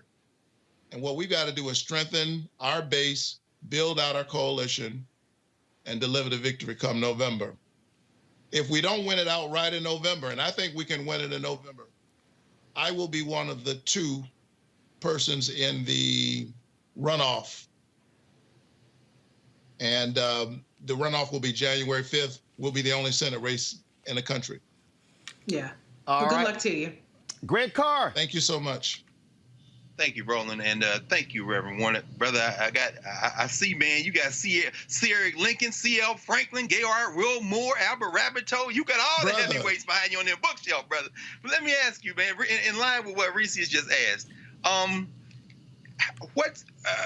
how does early voting play into your strategy, particularly given the network you must have statewide in terms of, churches and civic leaders and folks you've worked with over the years? And do you have a number in your head in terms of trying to get that 50% without having to go to the runoff? I mean, how important is that early voting and maybe building on the momentum that Stacey Abrams laid a couple of years ago? Thank you. Early voting is critically important, and we intend to build on the coalition that Stacey Abrams built. Let me say that I've been working alongside her in this work since 2014. When she started the New Georgia Project in 2014, I was first a spokesperson, and then I became the chair of the board. We've registered some 400,000 new voters just with the New Georgia Project since 2014. Stacey and the coalition that she built represented a historic coalition in our state.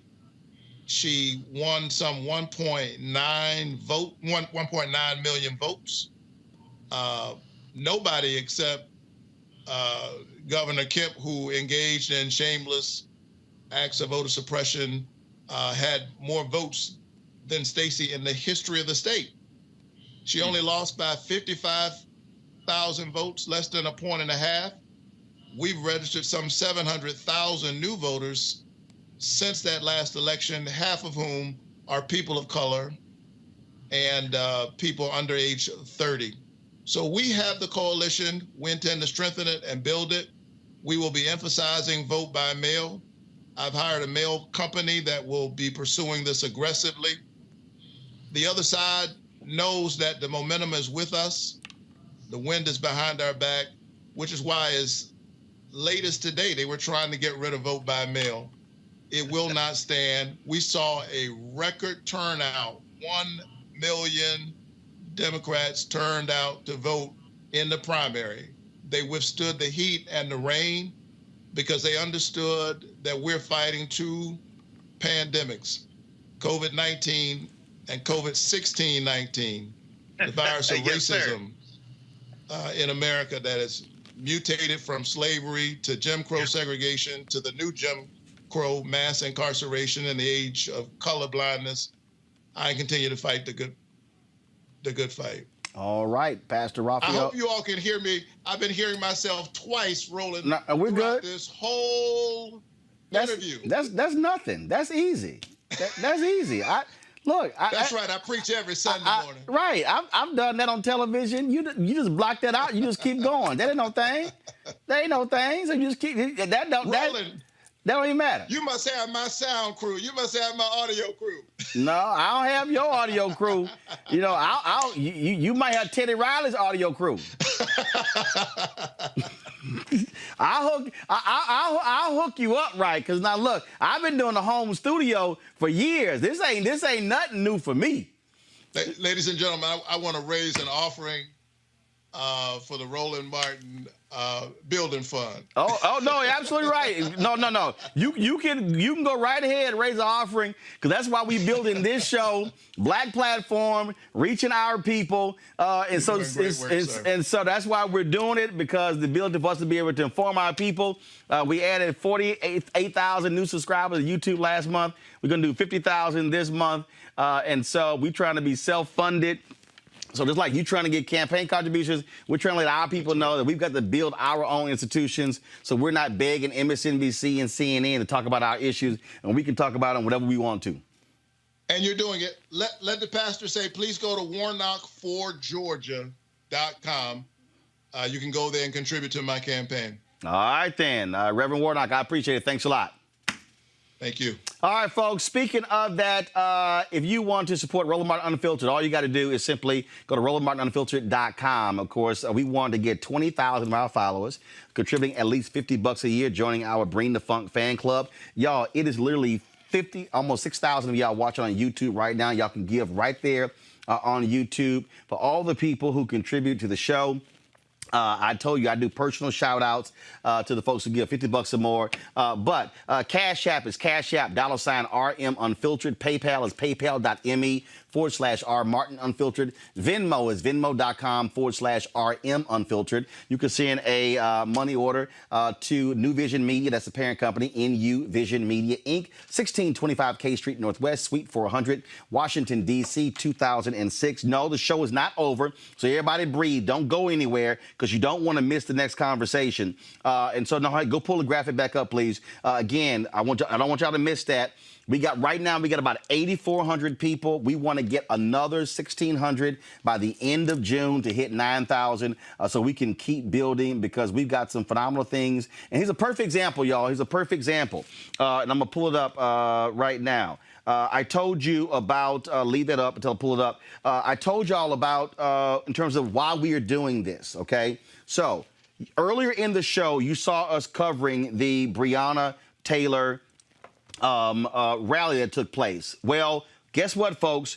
We didn't just cover that during the show. We actually live streamed that rally this morning right here on Roland Martin Unfiltered. That's right, 185,000 views of that rally took place. And so that's why we have this platform, the Justice for Breonna Taylor rally that took place. Here's some video earlier. This is from the live stream. If you actually go to our YouTube channel, go to our Facebook page, and that's why we have created this particular platform, to be able to cover those type of things that you're not seeing covered by mainstream media every single day. Not only that, also, I want to show you something. This took place. The announcement went out today. If y'all have been following us, and so if you've been looking at our channel for the past few weeks, you've noticed that we have been live streaming this AEO conference. And so we have been partnering with ABCD and Company on this AEO conference. And so here's some of that video right there. They have been, this is actually a conference that's targeting African Americans when it comes to home ownership. Well, we've actually been live streaming that. And so what ABCD and Company announced today is this particular partnership where we are working with them to actually stream and produce other virtual conferences. And so this is the graphic right here, ABCD and Company partnering with New Vision Media. And this is another thing that we're doing with this company, why we are building this out, because we want to be able to, again, to cover our own, to be able to speak truth. And so a lot of people out there right now are going to virtual conferences. We have the infrastructure to actually produce these. And so if you and your company is interested in us doing this, taking advantage of our platform, give us a call. We can actually make that happen. But that's why we're doing this, folks. It's also employing our own ABCD and Companies, Black-owned companies. So are we, and that's why we're doing this. And so this is all about creating a platform that we control. And so whether it's conferences, whether it's these rallies that other people don't cover, we want to be sure to have a platform in doing so. And that's why we're doing that. So that's why it is important. And so not only that, you got folks like Greg and Reese and Erica. Again, we have expertise expertise in the community. We have expertise who can speak to the issues that aren't necessarily being covered by other folks, and we want to be able to cover it in our own way. Greg, we've always had that. It's always been our history. And I think what this really is right now, Greg, this is a moment where I need black people in 2020 to be thinking and have the same conviction that black people did when the Chicago Defender launched, when Ida B. Wells Barnett was writing about lynching, when the North Star launched, what the Pittsburgh Courier did, what A.I. Scott and the Atlanta Daily World did, what John H. Johnson and Ebony and Jet did. Those were institutions that black people funded with their subscriptions. And so when we ask folks to talk about join our Bring the Funk fan club, that's the same as a subscription. And so if you, and I can tell y'all, the subscription to get the Wall Street Journal cost me almost $400 a year. I'm saying if we can get our folks just contribute $50 each, if 12,000 more of our followers, and right now there are 5,500 watching on YouTube right now. If we get 12,000 more people between now and the end of the year, it completely funds our show. Absolutely. I mean, we heard Reverend Warnock. I mean, Roland, you've said it. This man is in the pulpit at Ebenezer Baptist Church. Not only was that Dr. King's church, not only was that Dr. King's father's church, it sat at the center of black institutions, including that newspaper you named, the Atlanta Daily World, which really galvanized during the Jim Crow era and segregation era black political power. It was that institutional formation that put a Maynard Jackson in office. When you see the black press prior to the end of segregation, the black press was the backbone of the communication network in our community. When Dr. King wanted to get something out, he went to the radio station right there on Auburn Avenue and got it out. My point is this. As folks are watching what we're doing right now, understand that this pandemic has in some ways created a space that hasn't existed since the end of segregation.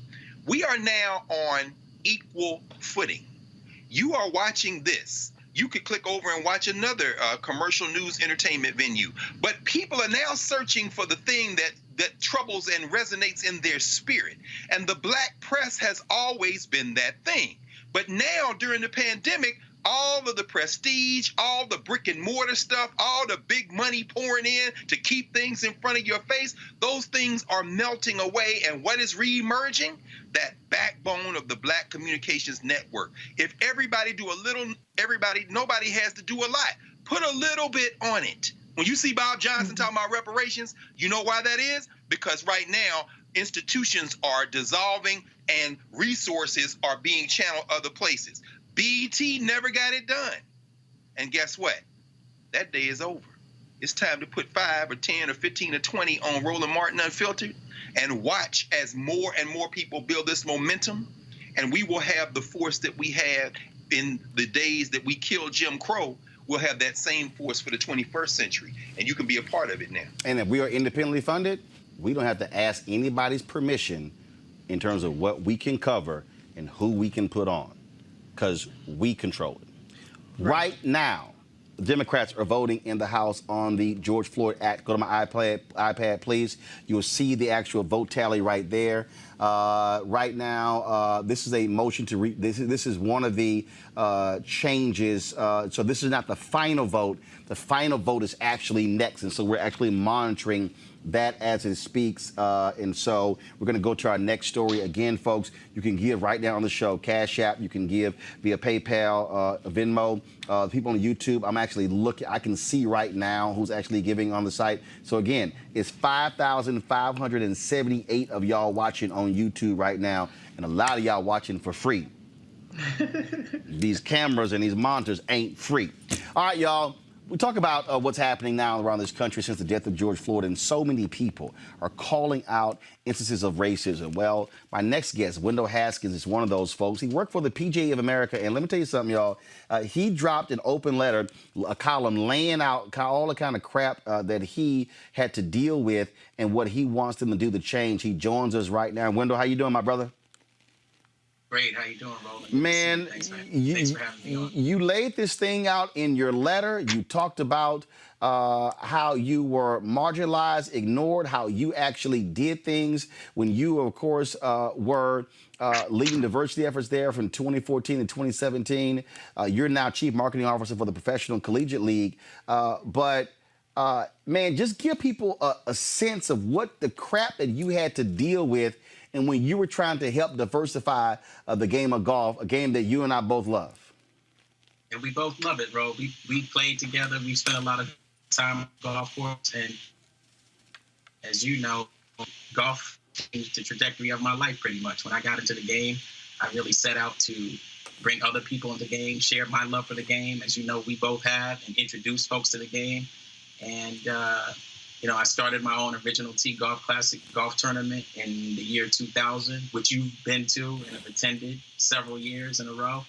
And I was picked to come work for the PGA of America. And I went there to bring all of my relationships and my experiences to professional golf, to the PGA of America, to help the PGA members and to help the organization become a more diverse organization. So you saw some of the things that I laid out in the letter that just kind of started from the very time I started at PGA of America. But one of the things that I wanted to do when I got there was to get Charlie Sippert the Presidential Medal of Freedom, which I was successful in. But you can also see in the letter some of the things that I've experienced. Yeah, no, and in the letter you laid out, here you are, and we were actually there. We attended the reception that was put on honor there. But you one of the things that you laid out, you had reached out to one of your contacts where you actually got vouchers to be able to fly in some of the folks to attend, and your direct report said no. Then you said how folks were in town and wouldn't even attend that reception to honor Charlie Sippert. That's true. That's true. Unfortunately, those were some of the things that I had to deal with, and I really didn't understand why they wouldn't be supported when I'd gotten, so much great support from the Black community, and people were genuinely excited for Charlie Sippert to receive the Presidential Medal of Freedom. Yeah, but they also even tried to get you to stop doing your own golf tournament. Yes, I was advised to stop doing my Original Tee event in 2014.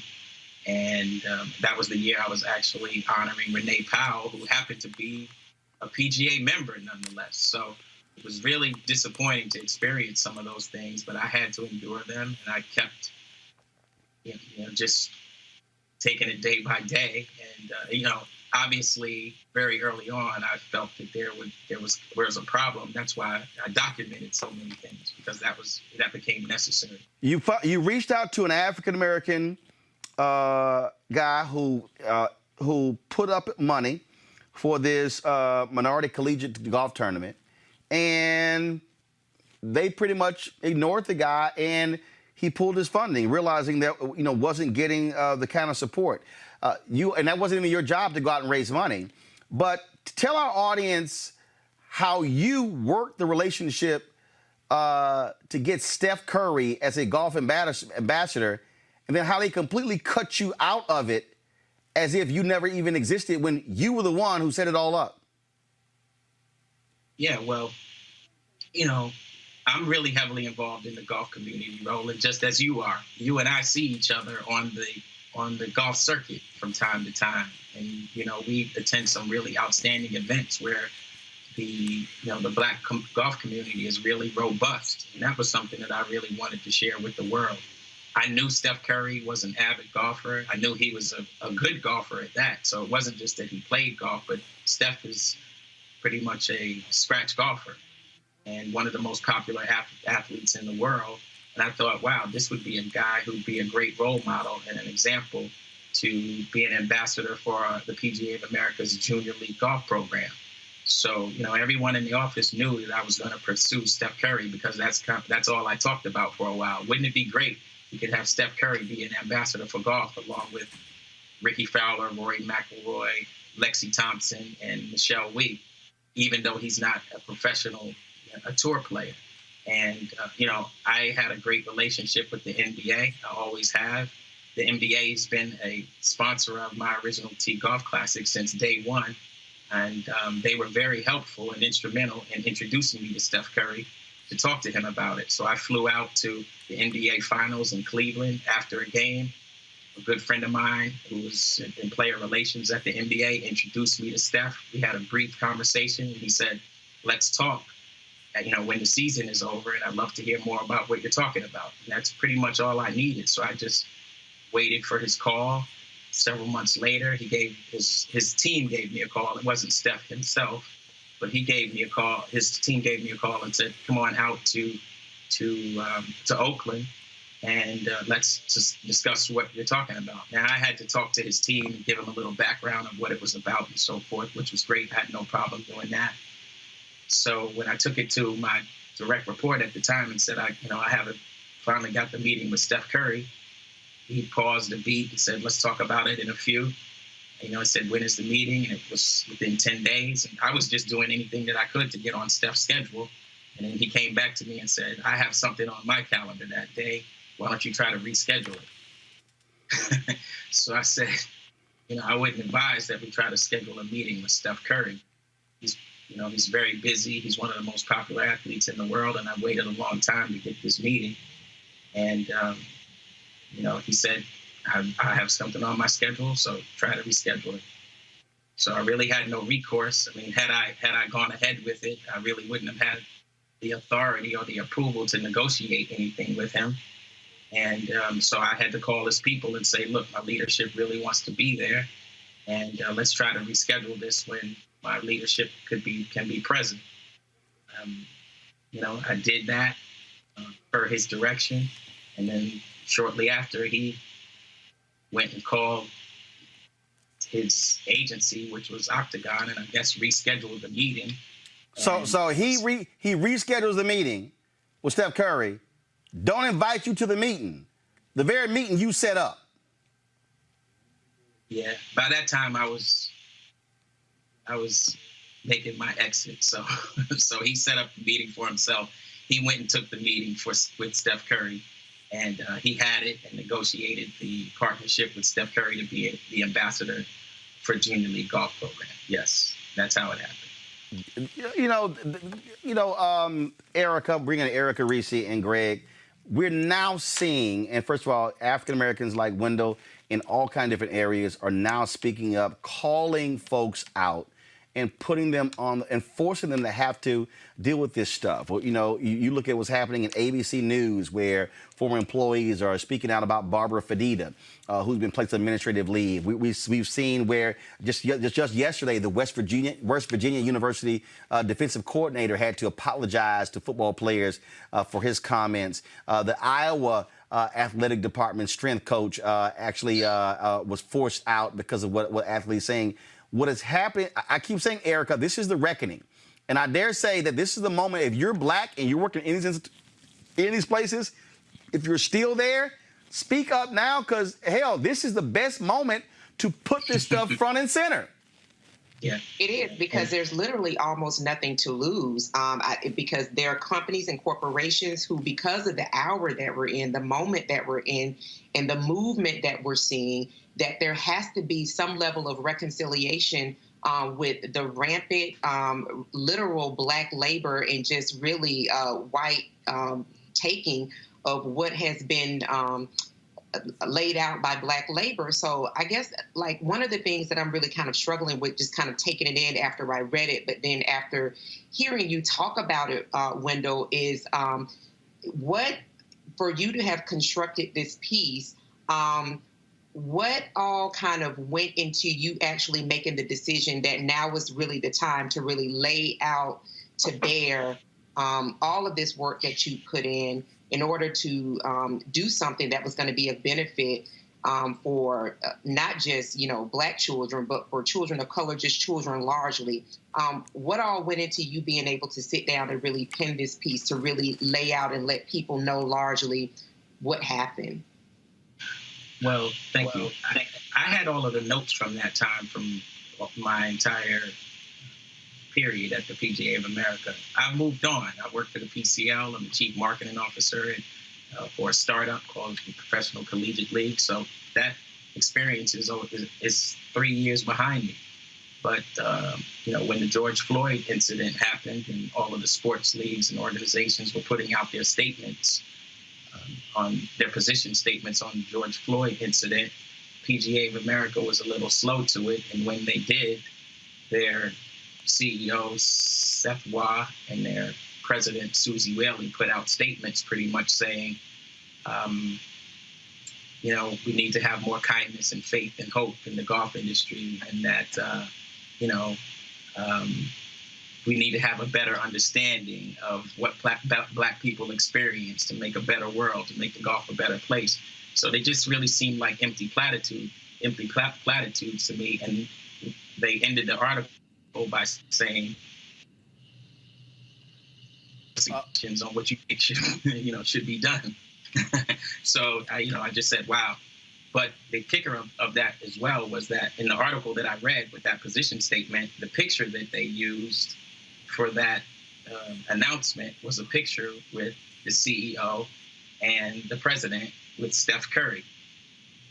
So when I saw that, I said, wow, there's a lot behind that picture that people don't know. Right. So I decided this is a time to really speak up, to let people know what the culture of the PGA of America was like while I was there and some of the things that I experienced. And hopefully this will help change the culture of the organization. They can use this as a teachable moment. And Reese, that's the point here. Enough with these little empty-ass gestures. This is why they got to be called out versus these little statements these people are sending out, because there are real things that black people have been dealing with that have to be addressed. Absolutely. And I think these companies understand there's a corporate responsibility, there's a social responsibility aspect of it that is profitable. Look at what happened with NASCAR and them deciding to, go all in with Black Lives Matter and Bubba Wallace. They have seen a surge in support from the black community. And so, Wendell, I totally applaud you for calling out this kind of hypocrisy from the PGA, because we're not interested in platitudes. You have to actually back it up.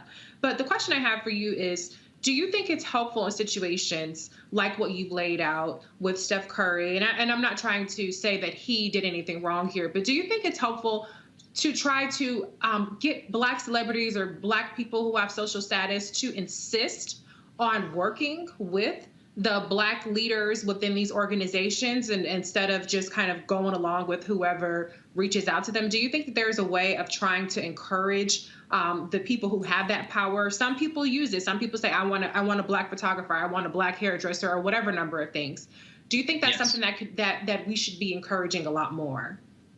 Yes, I do. Everybody knows the incident with Beyonce when I think she met with either Adidas. It was Reebok. It was Reebok. Oh, okay, so Reebok. And she met with them, and they were going over the business plan and the branding of her apparel line. And she said, where are the people that are going to be working on this? And when they introduced her to the team and she saw no black representation, she was immediately turned off and called them out on it to say, look, I need people of color, black women, and black folks working on my project. And that was a strong move, especially because she had the power to do it.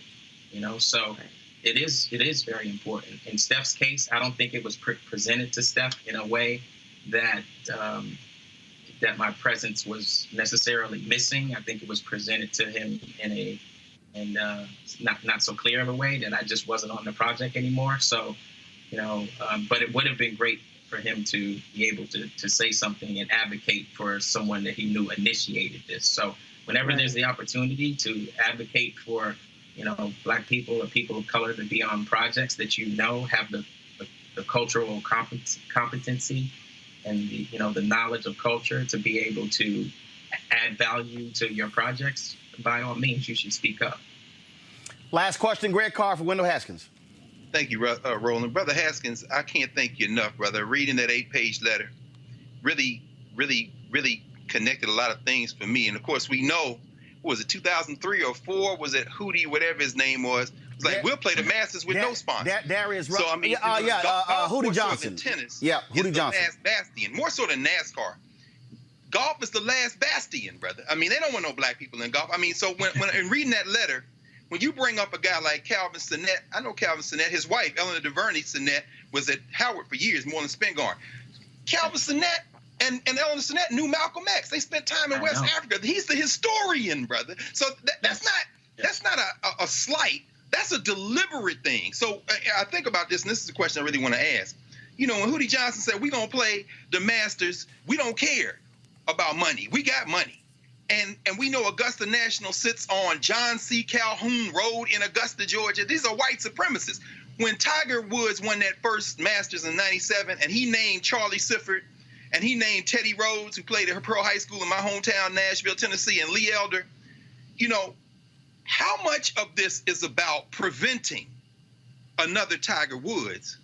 And what would it take to break the back of golf, which is the last bastion in professional sports? Because they're going to play, aren't they going to play? You put it in your letter. They're going to play the PGA National at a Trump property in 2022. What would it take to break the back of this last bastion in professional sports of white nationalism? When you say break the back, what do you mean in terms of? Meaning the Williams sisters, Coco Gauff, golf. You know, that's one thing in tennis. But golf requires an investment of resources and to not only put us in that position, but once we've got those golfers, because as you know, Steph Curry has put in, Howard's going to have a revival of its golf program. But what happens when you show up at Augusta National? What does it take to bust those doors down? So you say, no, we must play. I mean, I'm good enough to play, of course. But what was it Sifford said? But let me play or something. Just let me play. Just let me play was the name of Sifford's book. And certainly Tiger, who's arguably the greatest golfer of all time, should be advocating for some of those things. Unfortunately, we haven't heard enough from Tiger in regards to race and being a black man in golf and really advocating for more representation of people of color in golf. It's just like when you have any great champion, that's the time that you can, have the most impact to be able to make a difference in the game. And he's done a tremendous. Go ahead. We got you, Wendell. Go ahead. Wendell, we're still there. Hello? Yeah, we're still there. Go ahead. I think sorry, my screen froze. I mean, he's done a tremendous amount for the game, and certainly he could do more. But we look to him to and hope that he will embrace his blackness and to be able to use his influence to bring more people of color into the economy of the game. Golf is an $82 billion business, but disparity of wealth in the game and the distribution of wealth in the game is horrendous. So it's a huge industry. There are opportunities that certainly would warrant people of color, black people in particular, in having jobs and being employed in the industry. And we've yet to see that with any kind of real conviction. But there definitely needs to be a stimulus of such into the golf industry. All right, then, folks. Wendell Haskins, I certainly appreciate it, man. Thank you so very much for joining us and sharing your story with us. And you did do phone calls with leaders of the other golf associations. So last question, what did they say? They going to step up? They claim they want to step up. They want this to be a transformational moment. Hopefully, I will be instrumental in assisting them, to leading them to some of these solutions. I definitely would look forward to working with them in that regard, because I love the game. And like I said, Roland, and you can attest to this, we love the game of golf, and it has changed and certainly enhanced our lives and our experiences. And those are definitely things that we want other black folks to be able to enjoy and participate in. All right, Wendell Haskins, I so appreciate it, bro. Thanks a lot. Thank you, Roland. It's good talking to you. Yes, indeed. Folks, let's go out of my iPad. This is the final vote being taken as we speak on the George Floyd Act on the floor of the United States House of Representatives. Go ahead, go to the audio, please. Yes.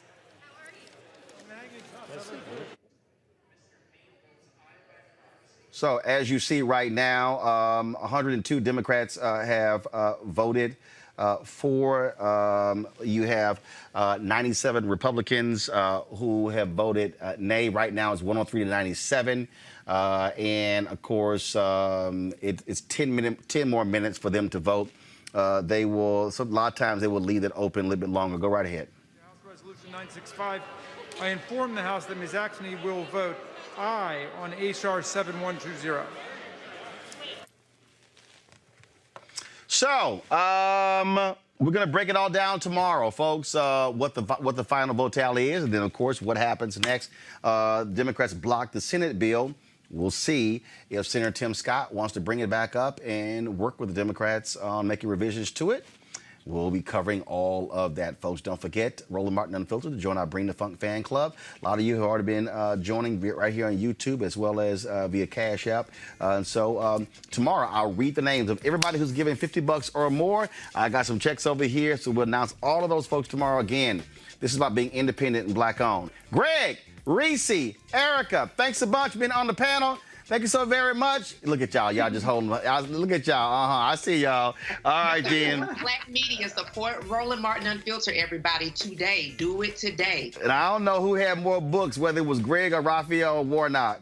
I don't know who had more books. It's just my reserve library. You know, my books ain't even in the shot, man. Greg said, this is my backup library. See? Backup library, bro. That's my working library. All right. Look at it. He flexing. Right, showing off. Fundamental, brother. You know that. Look at it. He's showing off. Oh, nah. I have to say, I made it on Room Raider, so I think I have the best room, technically, on the panel until you guys make it on Room Raider. Yeah, so just so y'all know, there's a Twitter handle called Room Raider. And since all these people have been doing these shows from home, they've been rating the backdrops and the lighting and everything. And so Reese really been feeling herself since they gave her a 9. I think it was a 9 out of 10. I got an 8, but I think I get a 9 today because I got the door. They gave her an 8, and they said, they had the little orchids or whatever, her little flowers and all that sort of stuff. Yeah, but y'all notice how she just took all the credit. She ain't gonna say what happened when that shot was looking a little raggedy and I had to make a phone call. Oh yeah, you told me to step my game up, so I appreciate you, Roland. Yeah, I was like, look at here. Last 3 weeks that shot been looking a little rough. Let's have a conversation. So, all right, folks, I appreciate it. I'll see you tomorrow. We got to go. Holla!